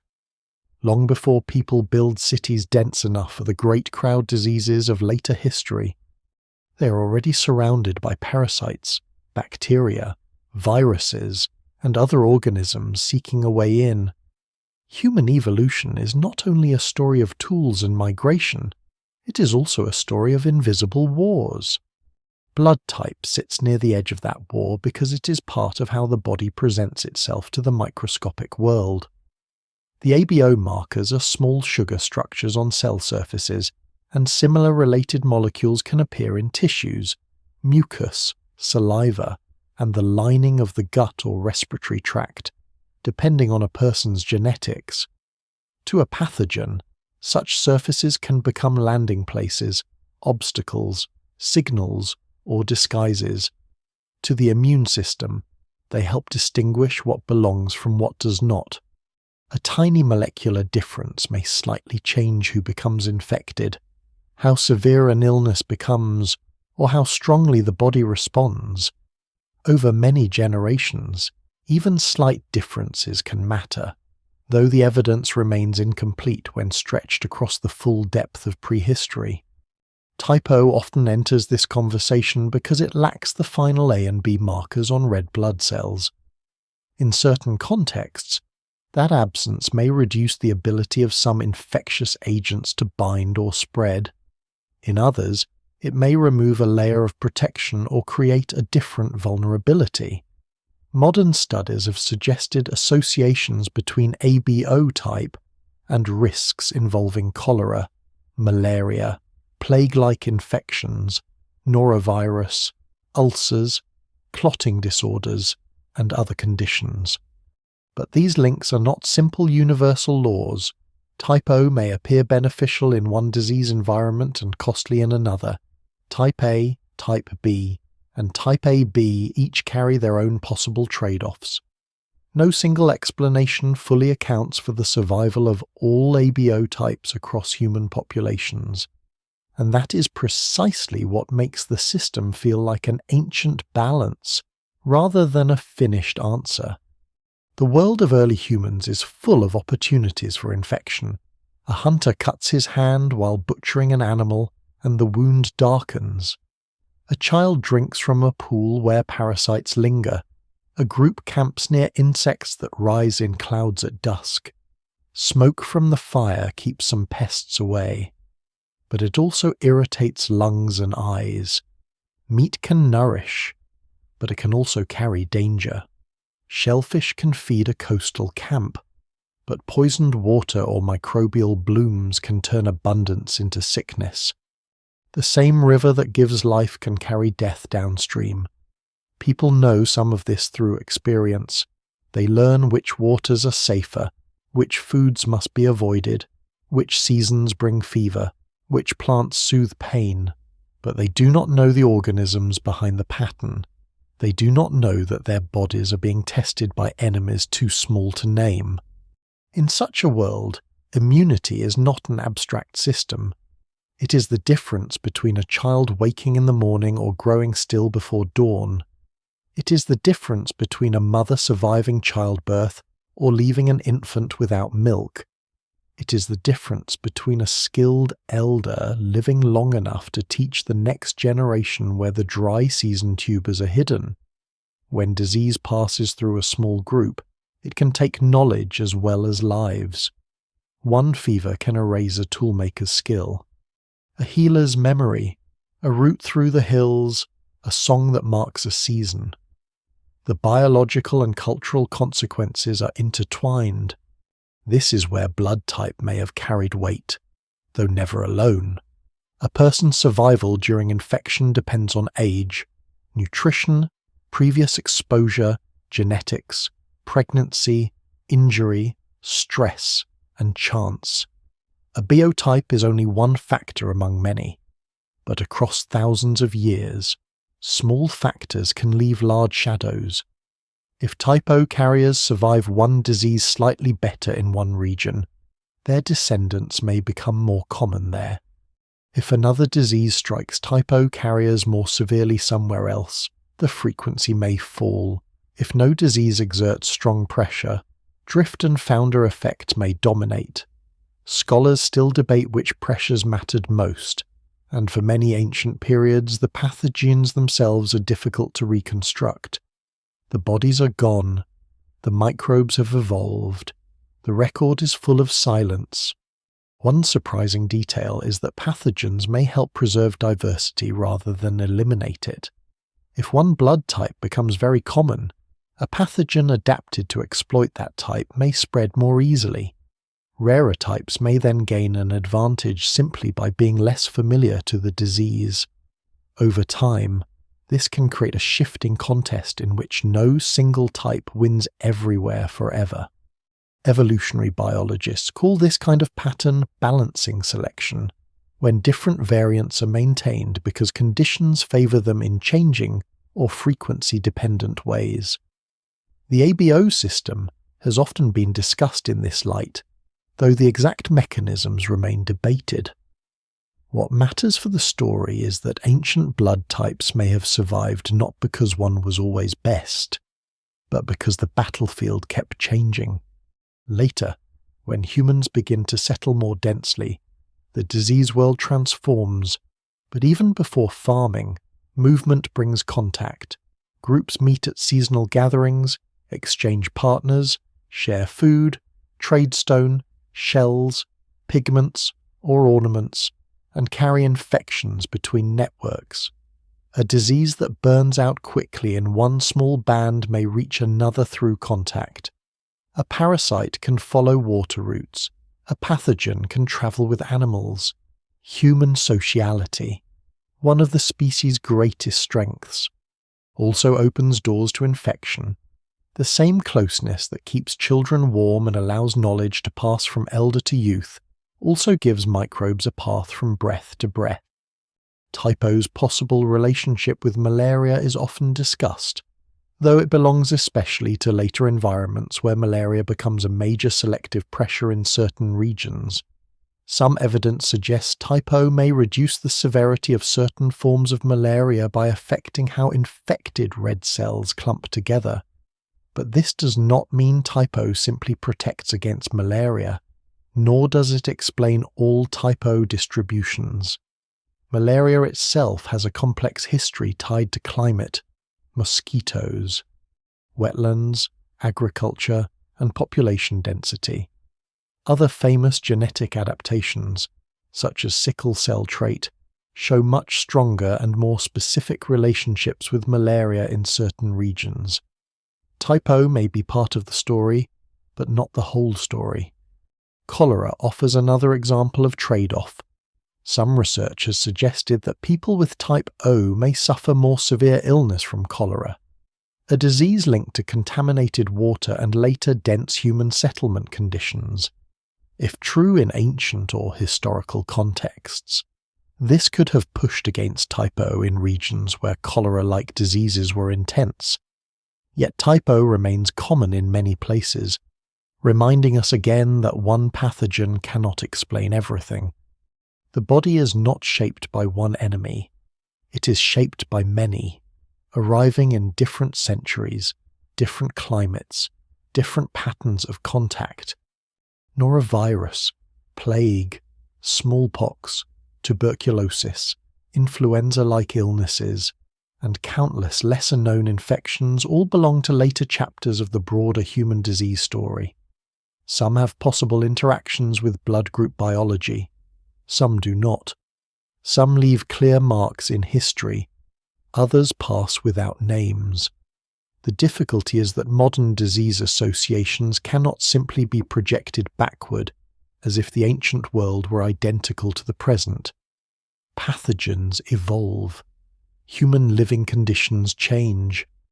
A blood type that matters greatly in one era may matter little in another. The evidence remains incomplete, and the safest conclusion is not that Type O was favoured by disease everywhere, but that disease almost certainly helped shape ABO patterns in ways that were complex, uneven, and sometimes contradictory. This complexity is more powerful than a simple myth. The idea that Type O is ancient because it made early humans stronger is too neat. Survival is rarely so clean. Type O may have helped some people in some invisible wars and harmed others in different ones. Its persistence may reflect a long negotiation rather than a single victory. It is not a warrior's mark. It is a record of trade-offs. Imagine a camp after sickness has passed. The fires burn lower than before. Some sleeping places are empty. The survivors move quietly, weakened but alive. No one knows why one person recovered and another did not. They may explain it through spirit, fate, taboo, weather, or the anger of unseen powers. Their explanations belong to their world and may carry deep meaning, but beneath them biology has also made its own selection. Not a fair selection, not a wise one, simply a brutal narrowing. Those who live carry forward whatever combination of traits, luck, care, and circumstance help them remain. In this way, disease becomes one of the hidden editors of human ancestry. It cuts some lines short, it lengthens others, it reshapes the frequencies of traits without leaving monuments. Type O passes through this editing again and again. Sometimes it may be favoured, sometimes it may be exposed, sometimes it may be irrelevant while other genes decide the outcome. But it is never separate from the long conflict between human bodies and the microscopic world. The invisible wars continue into the present, though now they are measured in hospitals and laboratories instead of campfire memory. Scientists can compare risks, identify receptors, sequence pathogens, and model ancient selection. Yet even with modern tools, the full story remains difficult to hold. The blood type on a modern chart is the visible tip of an ancient relationship between surface and invader, immunity and chance, survival and loss. Type O may look like a simple absence of A and B, but in the history of disease, absence can be a shape the world responds to. And so the old current moves forward, not merely through migrations and bottlenecks, but through fevers no one recorded. It flows through the child who survives bad water, the hunter who recovers from an infected wound, the mother who lives after childbirth, the elder who endures one more winter and teaches what must be remembered. It carries no guarantee, it offers no purity, but it remains part of the ancient contest. A molecular trace of the long struggle between human life and the invisible forces that have always followed it. When farming begins, the human body enters a new kind of experiment. It is not sudden everywhere, and it does not happen in one place alone. In some regions, people begin tending wild grains, returning to the same stands season after season until cultivation becomes deliberate. Elsewhere, tubers, rice, millet, maize, beans, squash, yams, and other plants slowly become partners in survival. Animals are drawn closer, first through hunting and management, then through domestication. Villages become more permanent, storage pits deepen, houses last longer, paths between settlements grow more worn. The old forager world does not vanish at once, and in many places it continues for thousands of years beside farming communities. But where agriculture takes hold, it changes almost everything. At first, farming can look like security. Grain can be stored, herds can be watched, fields can be replanted. A family no longer has to follow every movement of wild animals or every seasonal patch of food. But the bargain is complicated. Farming often narrows the diet. It ties people to land that can fail. It increases labour. It creates new forms of inequality, new conflicts over territory and inheritance, and new vulnerabilities to drought, pests, and crop disease. Human skeletons from early agricultural transitions in several regions often show signs of stress changes in stature, dental problems, repetitive strain, and nutritional pressures. The evidence varies by place, and scholars still debate the balance of costs and benefits. But agriculture is not simply progress arriving like sunrise. It is a transformation with a price. For blood types, the most important change may not be diet alone. Despite many popular claims, it is density. Permanent settlements bring people closer together. Waste accumulates. Water sources become contaminated more easily. Stored grain attracts rodents. Domesticated animals live near human houses, carrying their own microbes, parasites, and fleas. Children are born into larger communities where infections can circulate more efficiently. Some diseases that would have burned out in small mobile bands can now persist because there are enough hosts to keep them alive. The village becomes a new ecological machine, and the human immune system becomes one of its working parts. This is where the story of Type O becomes entangled with the rise of settled life. Some popular theories claim that Type A belongs to farmers, Type O to hunters, Type B to nomads, and Type AB to late mixture. The appeal is obvious. It turns blood into a neat timeline of human lifestyles. But the real evidence does not support such a simple map. Type A was not invented by farming. Type O did not remain only among foragers. Type B is not a straightforward marker of pastoral nomads. Blood groups are older and more widely distributed than those categories allow. What farming did was not create the ABO system, but change the environments in which different blood types survived, spread, or declined. In farming communities, disease pressures could become intense. Waterborne illnesses may have favoured some traits and punished others.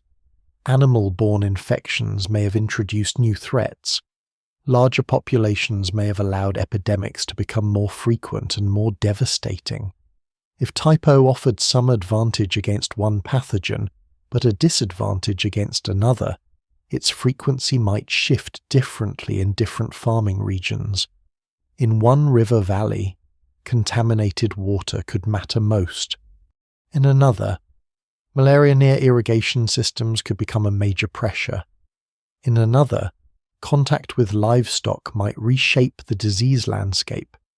No single explanation fully accounts for these patterns, and the evidence remains incomplete, especially for the earliest agricultural societies. The body also changes through food. Diet affects growth, immunity, fertility, and vulnerability to disease. Grain-heavy diets can sustain larger populations, but they can also increase dependence on a few crops. Dental cavities often become more common with carbohydrate-rich diets.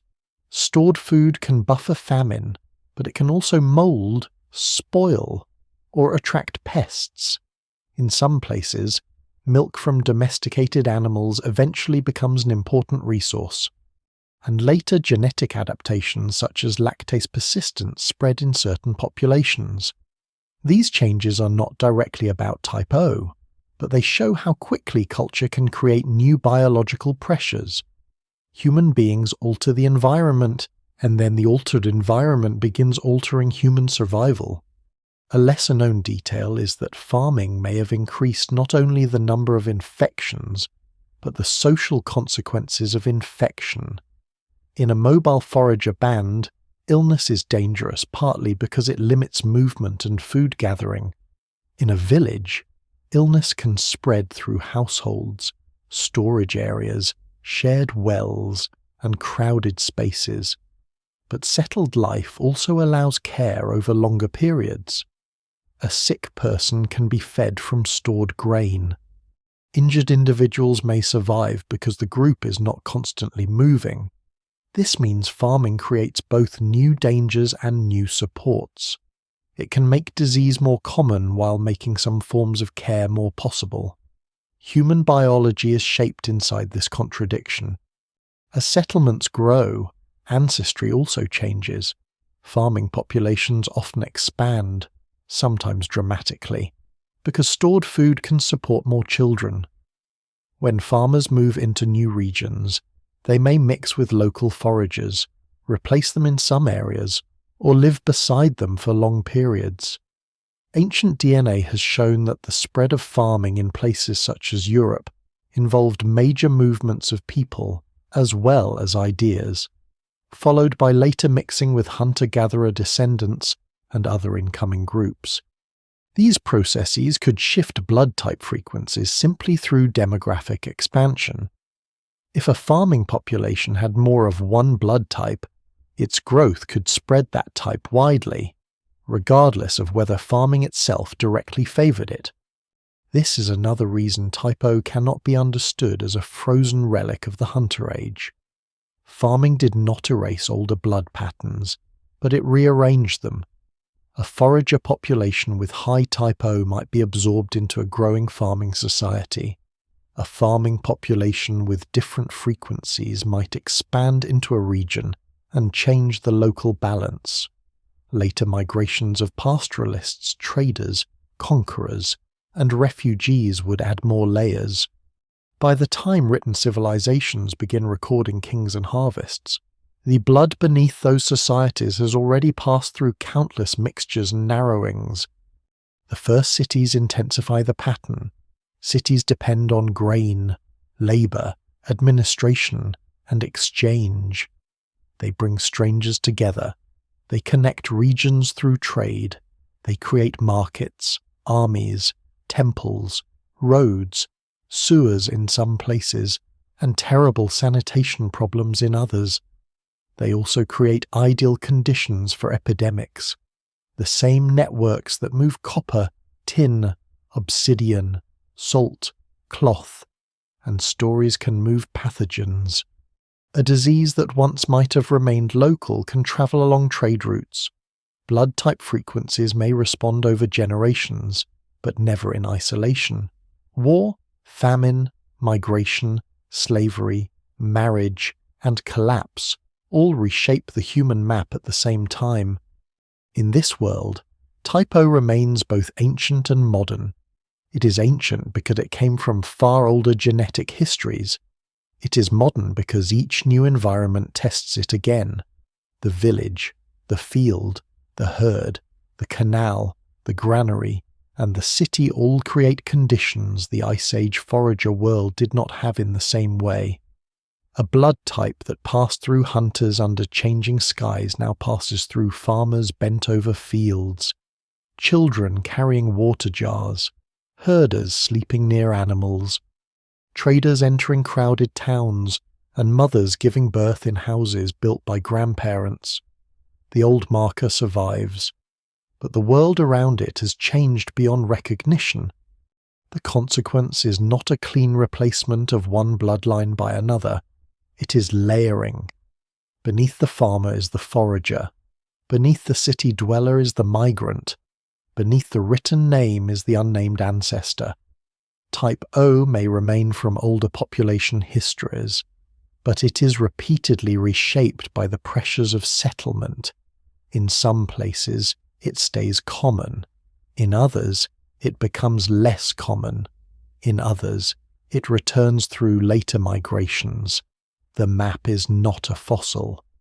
It is a weather system of descent.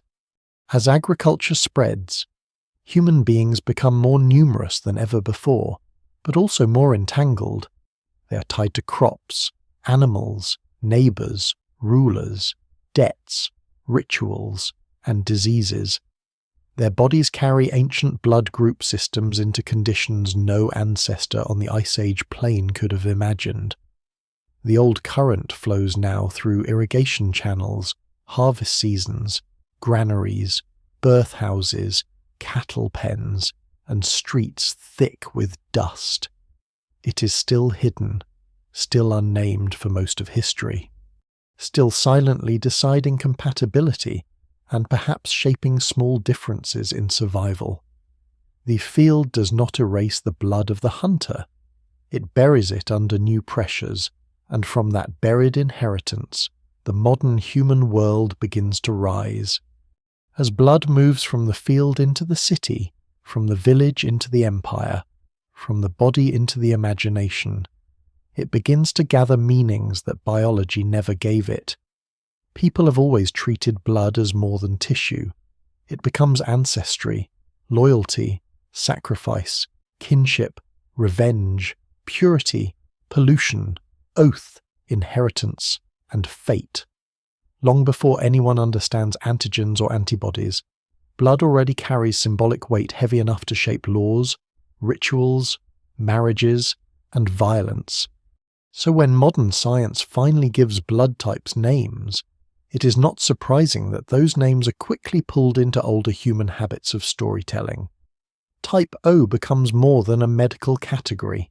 It becomes, in some popular accounts, the hunter blood, the original blood, the ancient bloodline closest to the beginning. The problem is not curiosity. Curiosity is what makes the subject worth following. The problem begins when curiosity hardens into certainty far beyond the evidence. A simple blood test gives a person one letter, and that letter can feel strangely intimate. It belongs to the body.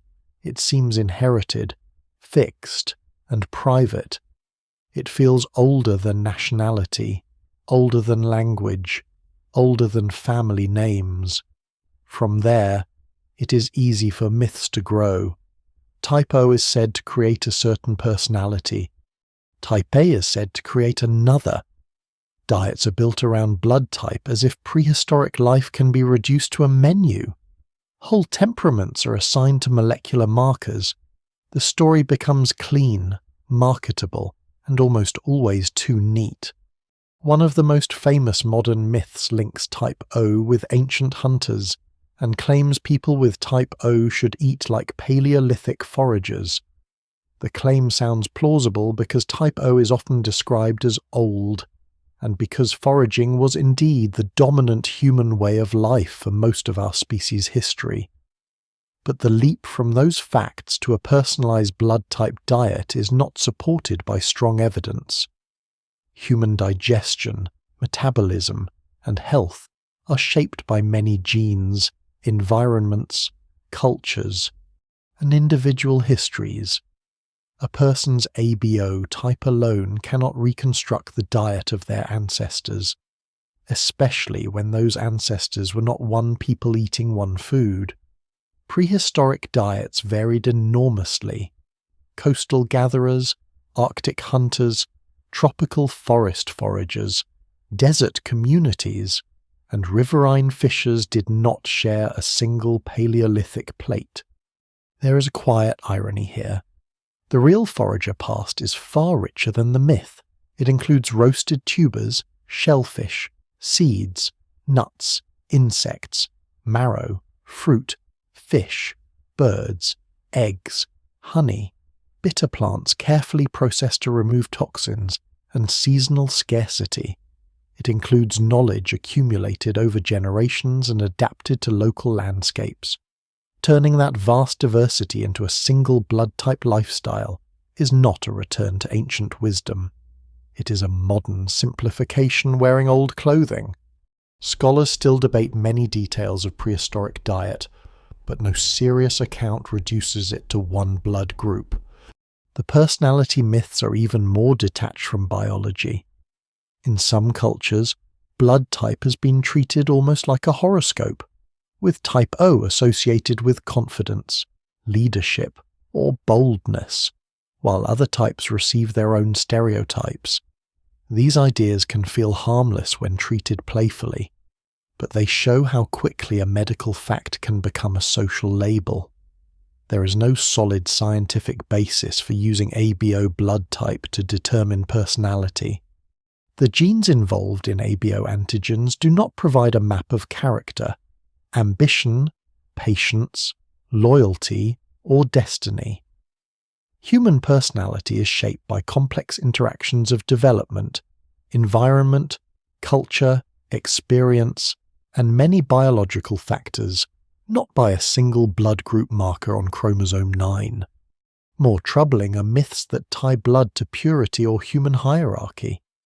The language of oldest bloodline can become dangerous when it begins to imply that some people are closer to an original humanity than others, or that one blood type carries superior ancestry. History has seen too many attempts to rank people through biology, often by taking real differences and forcing them into false ladders. Blood type does not support those ladders. Type O appears across many populations. Type A, B, and a B also appear across broad and ancient human histories. A person's blood type does not determine their worth, intelligence, culture, or depth of ancestry. It does not make anyone more primal, more authentic, or more human? This is why the story of Type O must keep returning to evidence. The evidence says the ABO system is old. It says Type O is widespread. It says some populations carry it at striking frequencies. It suggests that migration, founder effects, bottlenecks, disease pressures, and drift all shaped its distribution. It does not say that Type O people form one ancient tribe. It does not say they share one personality. It does not say they should all eat one ancestral diet. It does not say other blood types are newer in any simple cultural sense. No single explanation fully accounts for the whole pattern, and that uncertainty is not a weakness. It is what protects the subject from becoming myth. A lesser-known detail makes the myths even shakier. The same visible blood type can come from different genetic variants. Two people may both be Type O, but their O alleles may not have identical histories. The test result looks the same for transfusion purposes, but the deeper genetic root may differ. This means that even within Type O, there is hidden diversity. The letter does not reveal one pure origin. It groups together several ways of reaching a similar molecular outcome. In medicine, that grouping is extremely useful. In ancestry mythology, it is far too blunt. The misuse of blood also reflects a broader human longing. People want the body to provide certainty where history is uncertain. Written records break, oral traditions change, archaeological evidence is fragmentary. Ancient DNA is powerful but still incomplete. A blood type feels immediate and personal, so it becomes tempting to treat it as a key. But the past rarely gives one key for every door. It gives fragments a tooth in a cave, a burial on a ridge, pollen in lake mud, a shard of pottery. A mutation in a gene, a pattern in blood. Each fragment must be read with others, alone. It can mislead. Yet the myths persist because they are emotionally satisfying. They place modern people inside a grand ancient story. They make an ordinary medical fact feel like a secret identity. They promise that a letter in the blood can explain appetite, temperament, ancestry, and fate. The real story is less convenient but more profound.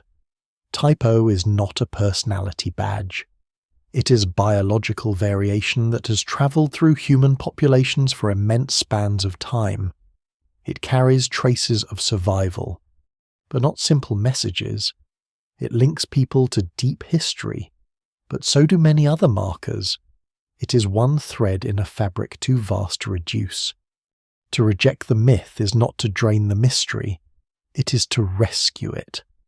The true mystery is how such a small molecular difference could survive across continents and epochs, how it could rise to dominance in some populations and remain only one part of diversity in others, how it could interact with diseases, migrations, collapses, and chance without ever announcing itself. The true mystery is not that Type O makes a person a certain kind of human. It is that every human body carries traces of events no memory can reach. The temptation of blood myths will probably never disappear. Blood is too powerful a symbol, too close to life and death, too deeply tied to the language of family. But the older and better story asks for restraint.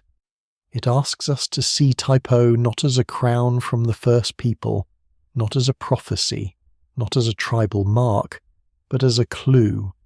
A clue is humbler than a myth, but it is also more useful. It points, it does not command, it opens a path, but does not pretend the path is the whole world.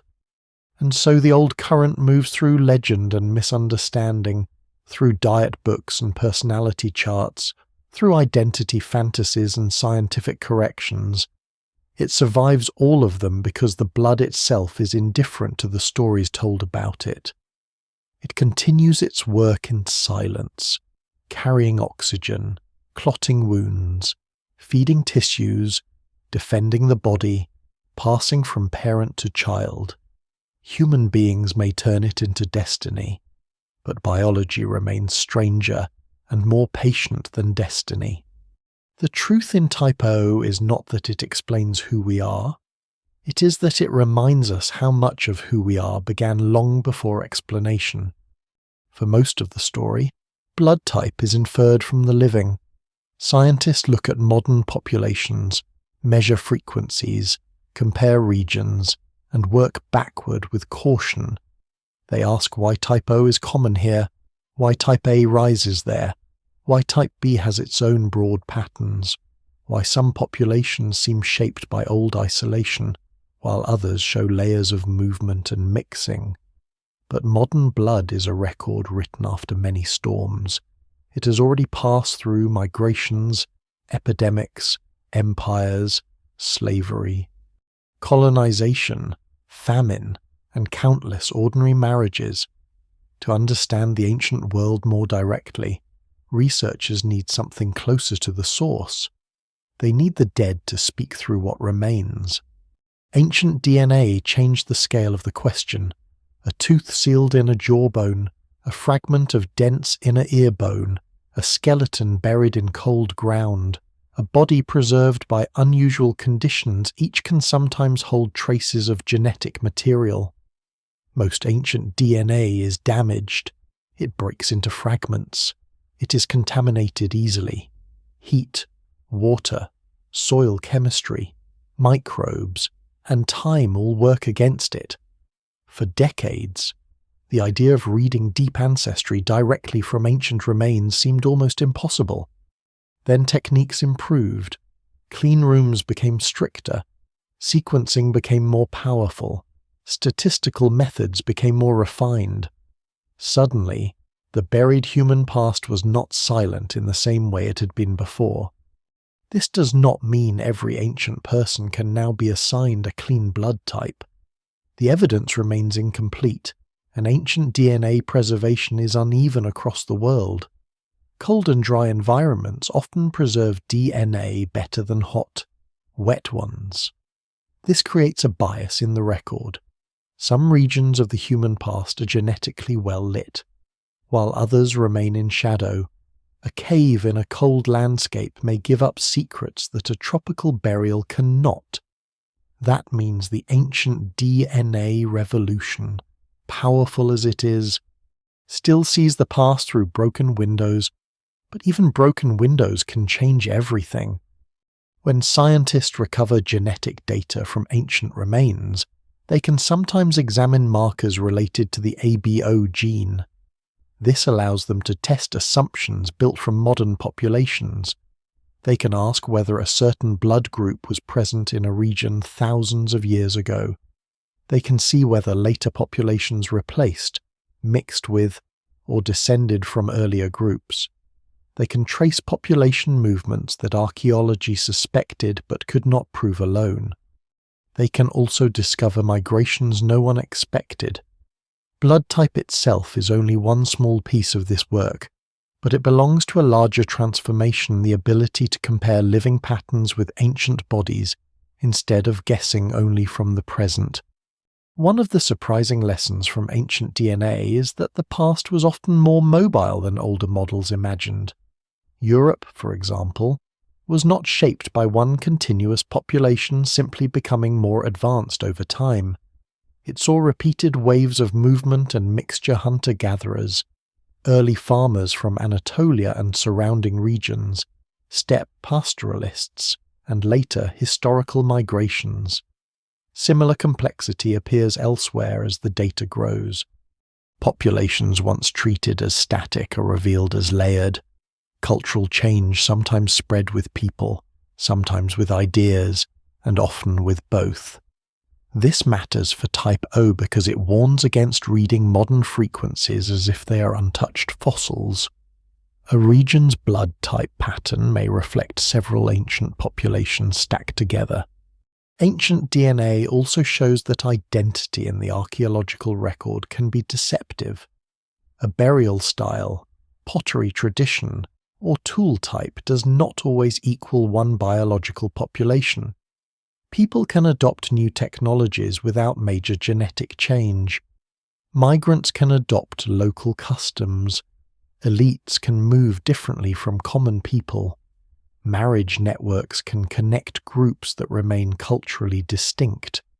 The blood in the body and the objects in the grave do not always tell the same story. When they do align, the evidence grows stronger. When they do not, the mystery becomes richer.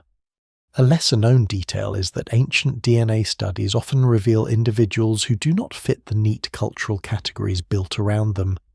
A person buried in one tradition may carry ancestry from another region.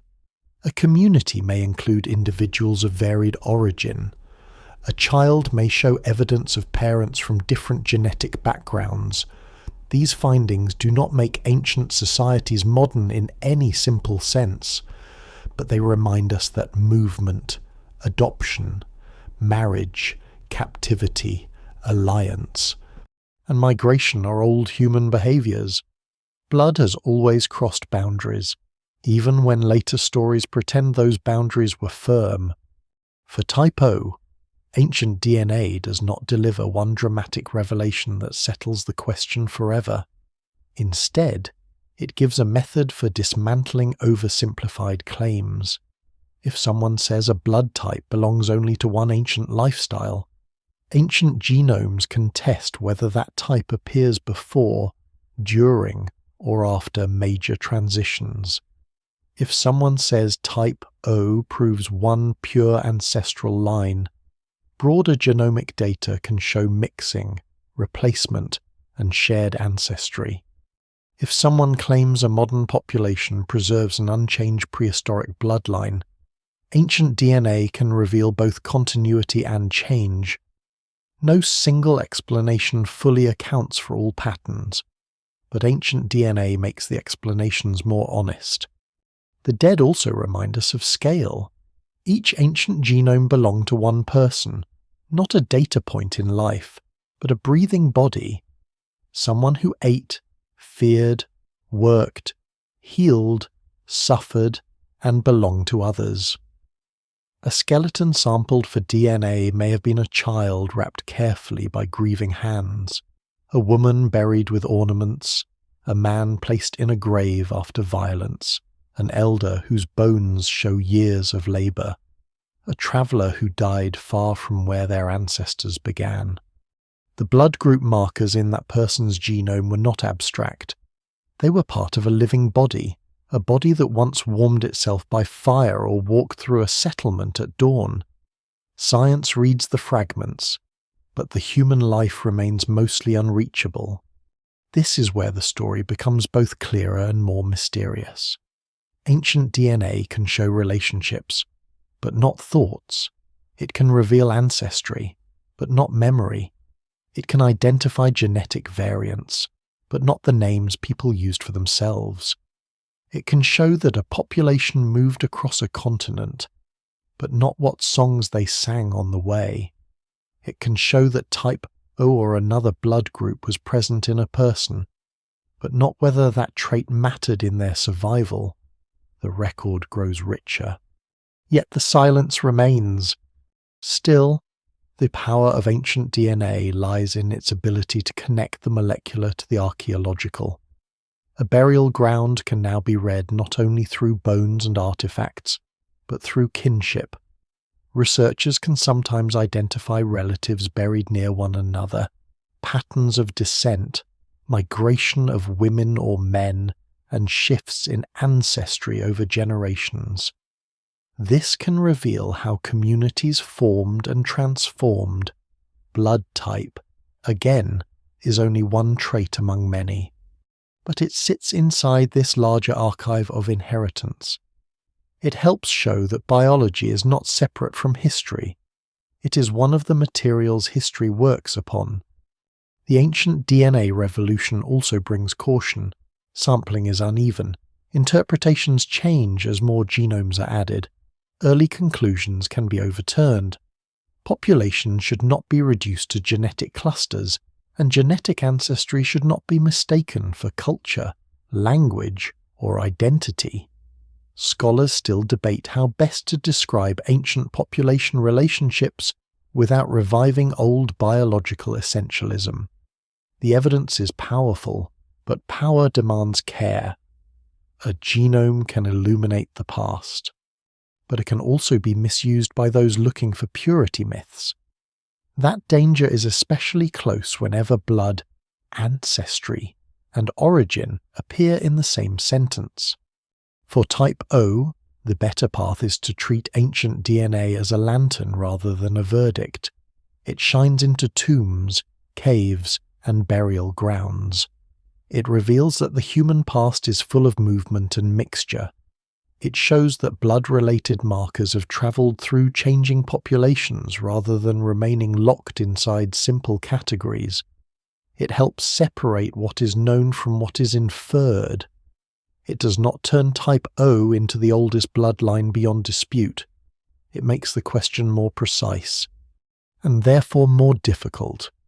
As ancient remains continue to be studied, the story will likely keep changing. New samples from underrepresented regions may alter current models. Better methods may recover DNA from warmer climates where preservation has been poor. More careful collaboration with descendant communities may reshape the ethics and meaning of research. Some assumptions about blood type history may survive.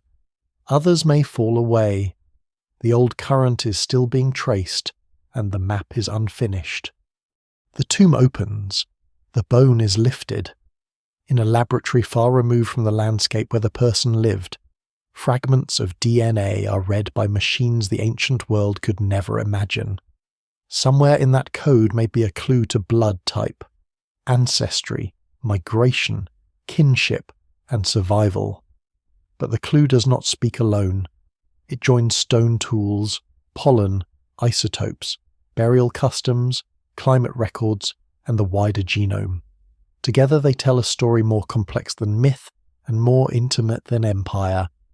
Type O, if present, is not a final answer carved into the dead. It is one more sign that the body can outlast memory, and that even after thousands of years, the blood's hidden alphabet may still be partly legible. The deeper the story goes, the more difficult the word oldest becomes. It sounds simple at first, as if blood types can be lined up like artifacts in a museum case, one older than the next, each with a date written beneath it. Type O seems to invite that arrangement because it lacks the A and B markers, because it is widespread, because it appears with striking frequency in some populations, and because popular histories have often placed it near the beginning of the human story. But genes do not sit patiently in museum cases. They mutate, disappear, reappear, spread, and hide. They are copied through bodies, not preserved behind glass. To ask which blood type is oldest is not wrong, but it is a question with traps built into it. One trap is confusing the age of a system with the age of a variant. The ABO system is ancient. Related blood group patterns exist beyond humans, meaning the deeper biological framework reaches far back into primate evolution. But a specific type O allele, the exact genetic variant carried by a person today, may have its own history. It may be very old, or it may have spread more recently.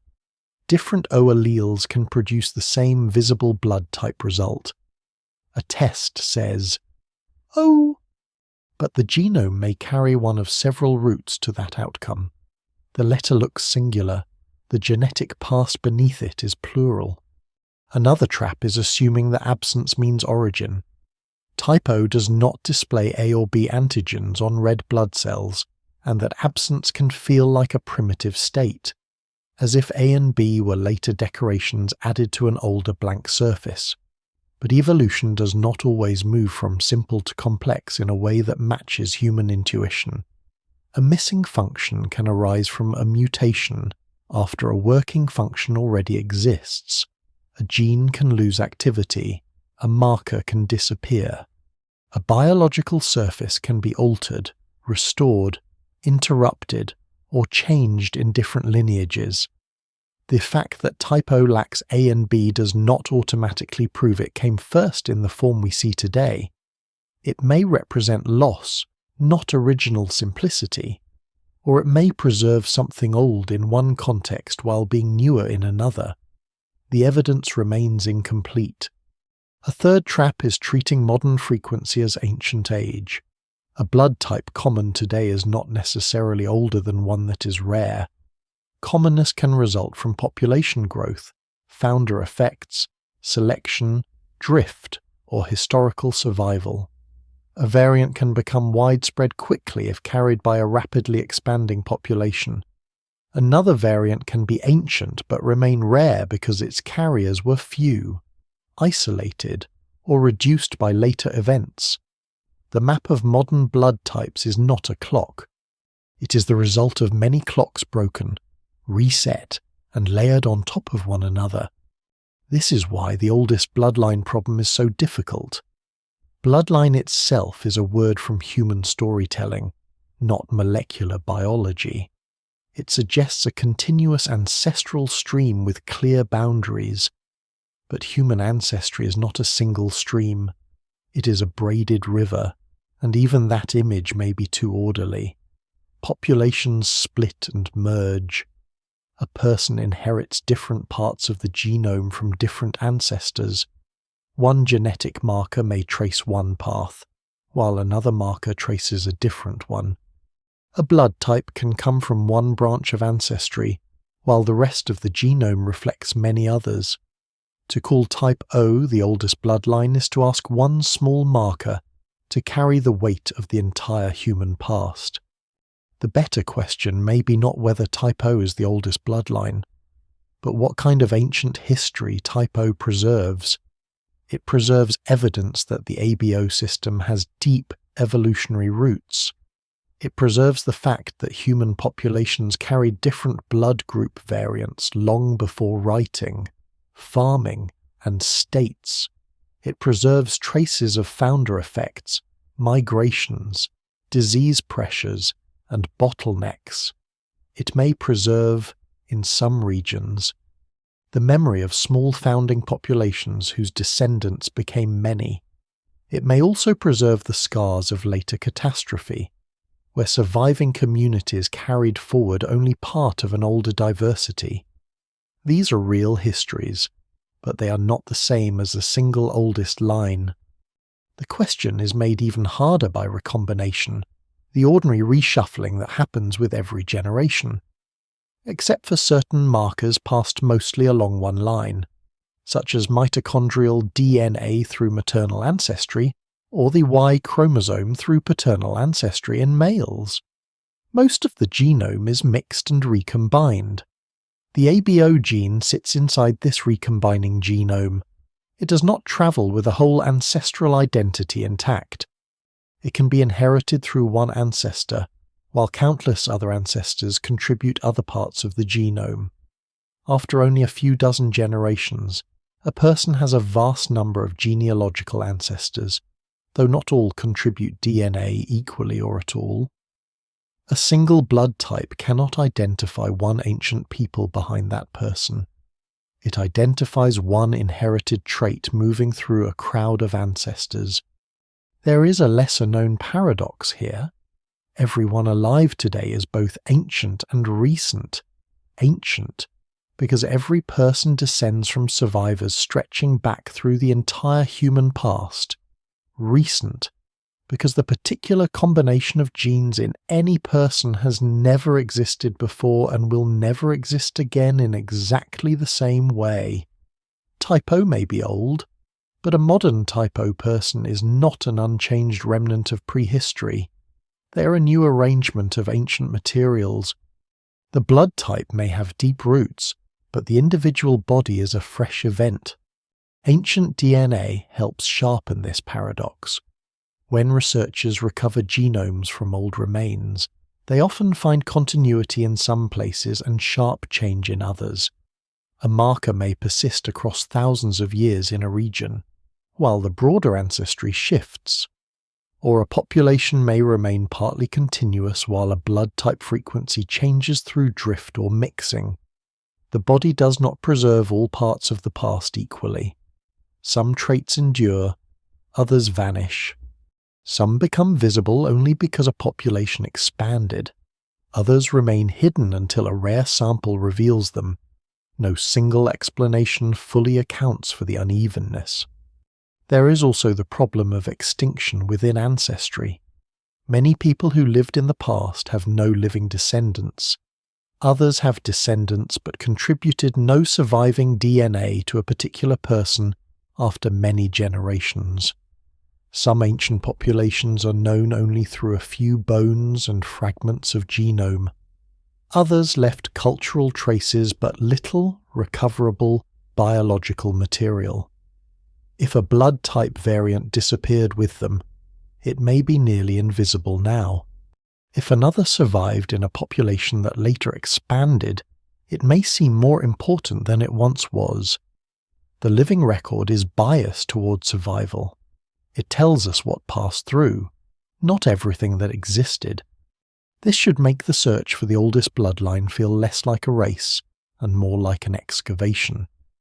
The first layer is the medical category type O as blood without A or B red cell antigens. The next layer is the gene multiple O alleles, each with its own mutations. Beneath that is population history where those alleles rose, fell, moved, or endured.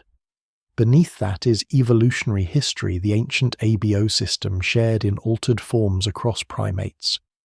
And beneath even that is the deeper biological story of cell surfaces, immune recognition, and the long relationship between bodies and the microscopic world. The word oldest changes meaning at every layer. Popular myth usually stops at the first layer and declares victory. Science keeps digging and finds complication. That complication does not destroy the wonder, it enlarges it. It means type O is not just an old label, but a doorway into how inheritance really works. It reveals that survival is not the same as purity, that commonness is not the same as origin, and that a missing molecular marker can carry many possible histories. It shows that the past is not a straight road leading to the present, but a landscape of lost branches. The old current keeps flowing through this uncertainty. It does not offer a clean answer because life itself did not create one. Type O may be among the oldest familiar patterns in human blood, but it is not the only ancient inheritance, and it cannot stand alone as the first bloodline of all humanity. The oldest human bloodline, if such a phrase can be used at all, is not O, A, B, or AB. It is the continuous chain of reproduction and survival that connects every living person to ancestors who endured long enough to pass life forward. Blood type is one sign carried along that chain. It is not the chain itself. So the mystery becomes quieter and more profound. The oldest thing is not the letter. It is the fact that any letter survived at all, through extinction, climate shifts, migrations, bottlenecks, disease, hunger, childbirth, violence, and chance. Bodies kept making bodies. The code kept copying itself imperfectly. Some variants faded, some endured, some spread across continents. Type O remains one of the most evocative of these survivors because it seems to look backward into a blank space before names. But that blank space is not empty. It is filled with vanished people, lost landscapes, and the fragile mathematics of descent. What Type O still carries today is not a single story, but a map of many old pressures overlapping. It appears in hospital records, donor cards, prenatal tests, emergency rooms, military files, family conversations, and quiet moments when someone learns a fact about their body that was true long before they knew it. The letter looks small. It fits easily inside a form, but behind it stands the long movement of populations, the accidents of founding groups, the losses of bottlenecks, the invisible wars of disease, and the repeated reshaping of human life by climate, food, distance, and survival. Type O carries all of that imperfectly, not as a complete memory, but as a trace. Its modern distribution is one of the reasons the fascination remains so strong. Type O is common across much of the world, and in some places it is especially frequent. In many indigenous populations of the Americas, it reaches striking levels in parts of Africa, Europe, and Oceania. It is also widespread, though in different balances with A, B, and AB. The pattern is not uniform, and that unevenness matters. If type O simply represented the original human condition in a clean way, the map might be easier to explain. Instead, it looks like what human history actually is: a patchwork of expansion, isolation, mixture, disease, drift, collapse, and return. To a person living now, type O may first matter medically. If they are O positive, they belong to one of the most common blood categories in many regions. If they are O negative, their red cells can be especially valuable in emergencies, though the full reality of transfusion medicine is more careful than popular phrases suggest. Hospitals do not treat blood as myth. They treat it as compatibility, supply, urgency, and risk. A unit of blood in a refrigerator is modern, sterile, labelled, tested, and tracked. Yet the reason that unit has its particular type lies in a chain of inheritance older than medicine itself. The ancient and the clinical meet inside a plastic bag. There is something humbling in that contrast. The same type O that may have moved through Ice Age families now moves through a world of needles, refrigeration, blood banks, ambulances, and surgical lights. Its meaning has changed because human culture has changed. In prehistory, blood type could affect survival only indirectly, through inheritance, immunity, pregnancy, and disease. In the modern world, it can determine how quickly a stranger's blood can save another stranger after an accident. A molecular pattern shaped by ancient evolution becomes part of modern emergency care. The body carries the past, and technology gives that past new uses. But what type O carries is not only practical, it also carries a warning about how to read ancestry. A person may feel that their blood type connects them to something very old, and in a broad sense that feeling is justified. It does. But so does every blood type. So do mitochondrial lineages, immune genes, bone structure, digestion, skin, hair, teeth, and countless other traits. The mistake is not feeling connected to deep time. The mistake is imagining that one marker grants a clearer or purer connection than others.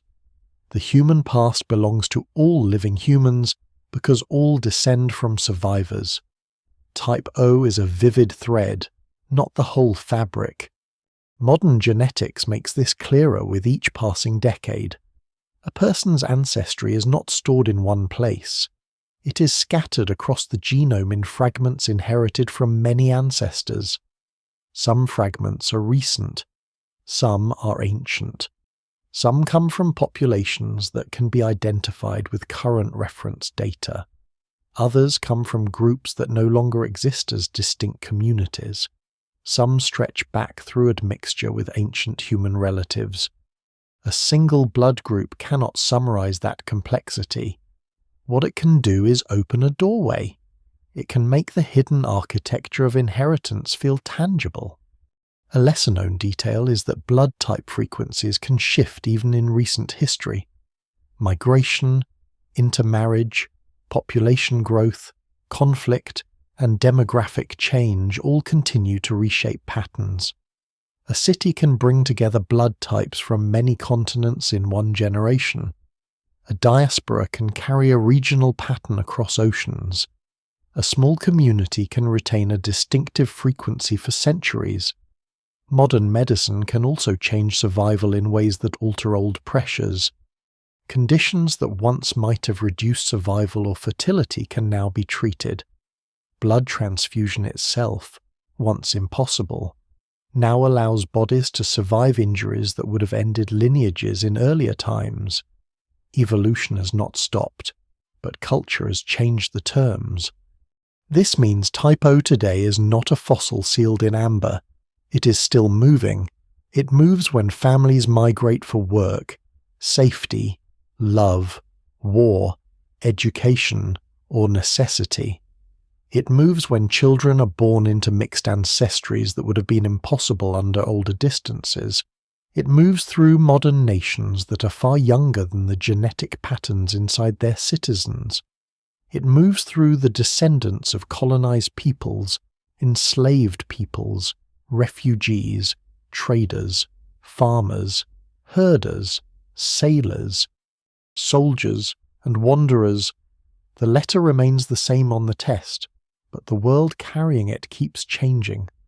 And yet, despite all this movement, the deep pattern still matters. Type O reminds us that some parts of human variation are older than the categories we usually use to describe ourselves. Older than passports, older than race as a modern social idea, older than empire, language families, writing systems, and settled borders. This does not make Type O mystical. It makes the usual human labels look temporary. People have built enormous identities on things that occupy only the surface of time. Beneath them, biological inheritance runs through older channels. The story also carries an ethical demand. Because blood feels intimate and ancestral, it can be misused. The same fascination that makes Type O interesting can be twisted into ranking, stereotyping, or false claims of purity. But the real lesson of blood type history is almost the opposite. Human variation is shared, overlapping, and mobile. The same blood type appears in people divided by oceans and cultures. Different blood types appear within families. Ancient markers cross modern boundaries with ease. Blood does not support the hard walls people try to build around identity. It quietly undermines them. What Type O still carries, then, is continuity without purity. It carries antiquity without superiority. It carries survival without destiny. It carries the memory of small groups and vast migrations, but not the names of those who walked. It carries the possibility that disease shaped some paths, while chance shaped others. It carries the imprint of founding populations in the Americas, the complexity of African diversity, the layered histories of Eurasia, the sea-crossing stories of Oceania, and the modern mixing of a planet now more connected than ever before. It is a survivor from deep time, but it survives by changing contexts. The most powerful image may not be the ancient hunter or the modern blood bank alone, but both at once. A person in the deep past warms their hands near a fire, unaware of the molecular signs on their red cells. A person in the present donates blood beneath fluorescent lights, unaware of how many vanished generations made that donation possible. Between them lies an immense distance of climate shifts, drowned coastlines, lost languages, buried settlements, epidemics, farms, cities, ships, wars, laboratories and quiet births. The blood connects them, but not in a straight line. It connects them through the branching, broken, resilient structure of human descent. Type O still carries a kind of memory, but it's not memory as the mind knows it. It does not remember faces, places, promises, or grief. It remembers by being copied. It remembers through frequency. It remembers through survival.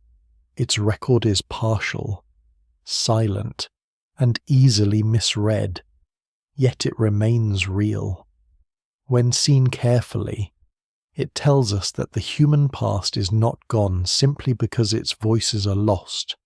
Some of it is still circulating, cell by cell, in the living. And that may be the truest meaning of the old bloodline.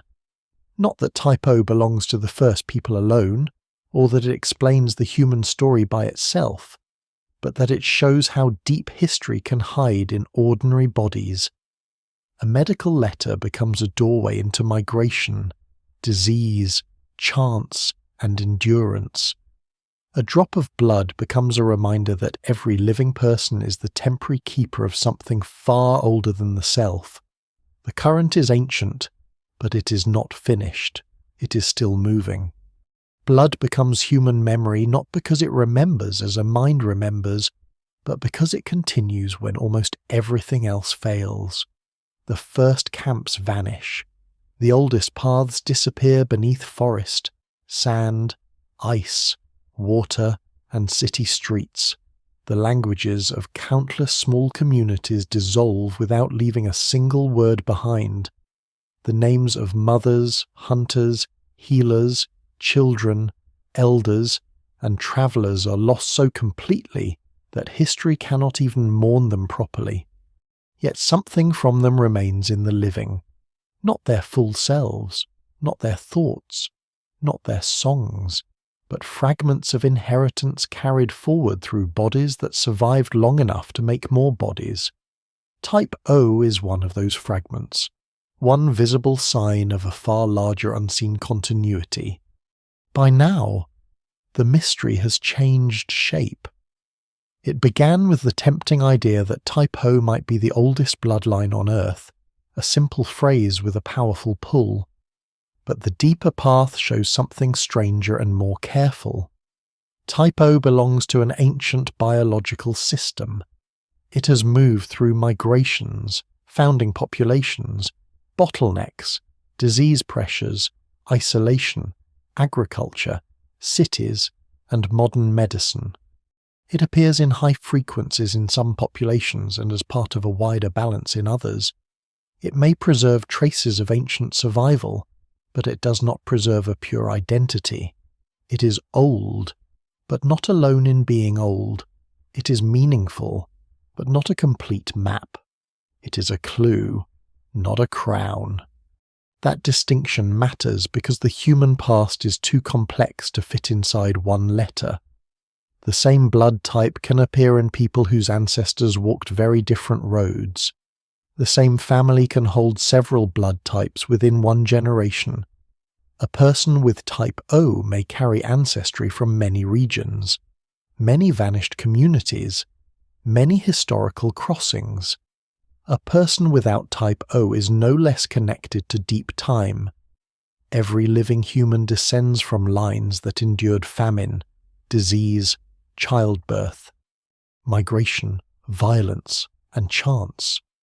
The oldest bloodline, in the largest sense, is not a category on a medical chart. It is survival itself. Still, Type O remains powerful because it makes that survival feel tangible. It turns deep ancestry into something a person can learn in a laboratory, on a donor card, or in a hospital room. It reminds us that the body is not separate from history. The body is one of history's archives, though a difficult and incomplete one. In its cells are traces of old environments, old dangers, old accidents, and old journeys. What survives in the record suggests that no human group moved through time untouched. All were shaped by contact and separation, abundance and disaster, memory and loss. There is a quiet dignity in that. The ancient people who carried Type O before it had a name did not know they were part of a genetic story. They were not symbols of origin. They were not representatives of a bloodline. They were simply people living at the edge of what they understood, trying to keep children fed, fires lit, wounds closed, and stories alive. They crossed rivers because they had to. They stayed in valleys because the food was there. They left coastlines that would later drown. They endured fevers without knowing the enemy. They buried their dead and continued. Their blood did not make them legendary. Their survival did. And the same is true now. In the modern world, Type O may pass from a donor to a patient in an emergency, from a parent to a child, from an old population history into a new family tree. It travels through cities brighter and louder than anything the ancient world imagined. It moves through airplanes, hospitals, refugee routes, maternity wards, and quiet homes where no one is thinking about prehistory at all. The old current adapts to the present simply by continuing. So if Type O carries a message, it is not that one blood is older in a way that divides humanity. It is that all human beings are made of remnants. Each person is a temporary meeting place of ancient lines, most of them forgotten, many of them broken, all of them shaped by forces larger than any individual life. Type O gives one glimpse into that vast inheritance. It shows how a molecular absence can become a historical presence. It shows how chance can become ancestry. It shows how the smallest parts of the body can outlast kingdoms. The final image is not of a single pure bloodline running untouched from the dawn of humanity. It is of a river system seen from high above, branching, merging, drying, flooding, splitting around stone, disappearing underground, returning far away. Type is one channel in that system, old and persistent, but never alone. Around it flow countless other inheritances, each with its own path through time. Together they make the living human world, fragile, mixed, unfinished. An ancient beyond easy telling. The drop of blood catches the light again. It is small enough to vanish on a fingertip, yet within it are migrations no map fully records, diseases no chronicle names, ancestors no story remembers, and survivals so unlikely they almost feel impossible. Then the light shifts, the drop darkens. The body goes on carrying what it has always carried, quietly, without explanation, from the vanished past into the uncertain future. The story slows here, because blood asks for quiet in the end. Not the silence of emptiness, but the deeper silence of things that have lasted too long to speak in ordinary language. A stone tool can be held, a bone can be measured, a ruined wall can still cast a shadow at sunset. But blood leaves fewer monuments. It moves through warmth, breath, and pulse. It belongs to the living for a while, then passes onward or disappears. Type O may never give the simple answer people want from it. It may never stand as the one oldest bloodline, untouched and complete. But perhaps that is the better truth. The past was never untouched. It was weathered, crossed, broken, repaired, and carried forward by people who rarely knew how much depended on them. Their worlds vanished, but not entirely. A trace remained in descendants, in patterns, in the soft machinery of the body. So the old bloodline is not a throne. It is a current. It runs beneath names and borders, beneath myths of purity, beneath the brief arrangements of history. It runs through the hunter beside the Ice Age fire, the child born near a drowned coast, the farmer in a river valley, the island survivor after a storm, the patient waiting for blood in a modern hospital, and the stranger who donates without ever knowing whose life may continue because of it. In the end, the mystery of Type O widens into the mystery of all inheritance. We are not separate from the vanished world. We are what the vanished world managed to send forward. Every heartbeat is temporary, but the chain behind it is immense. It passes through darkness, hunger, fever, distance, and time. It carries no perfect memory, only fragments. Yet sometimes a fragment is enough to remind us that the ancient past is not completely gone. It is still here, moving quietly beneath the skin.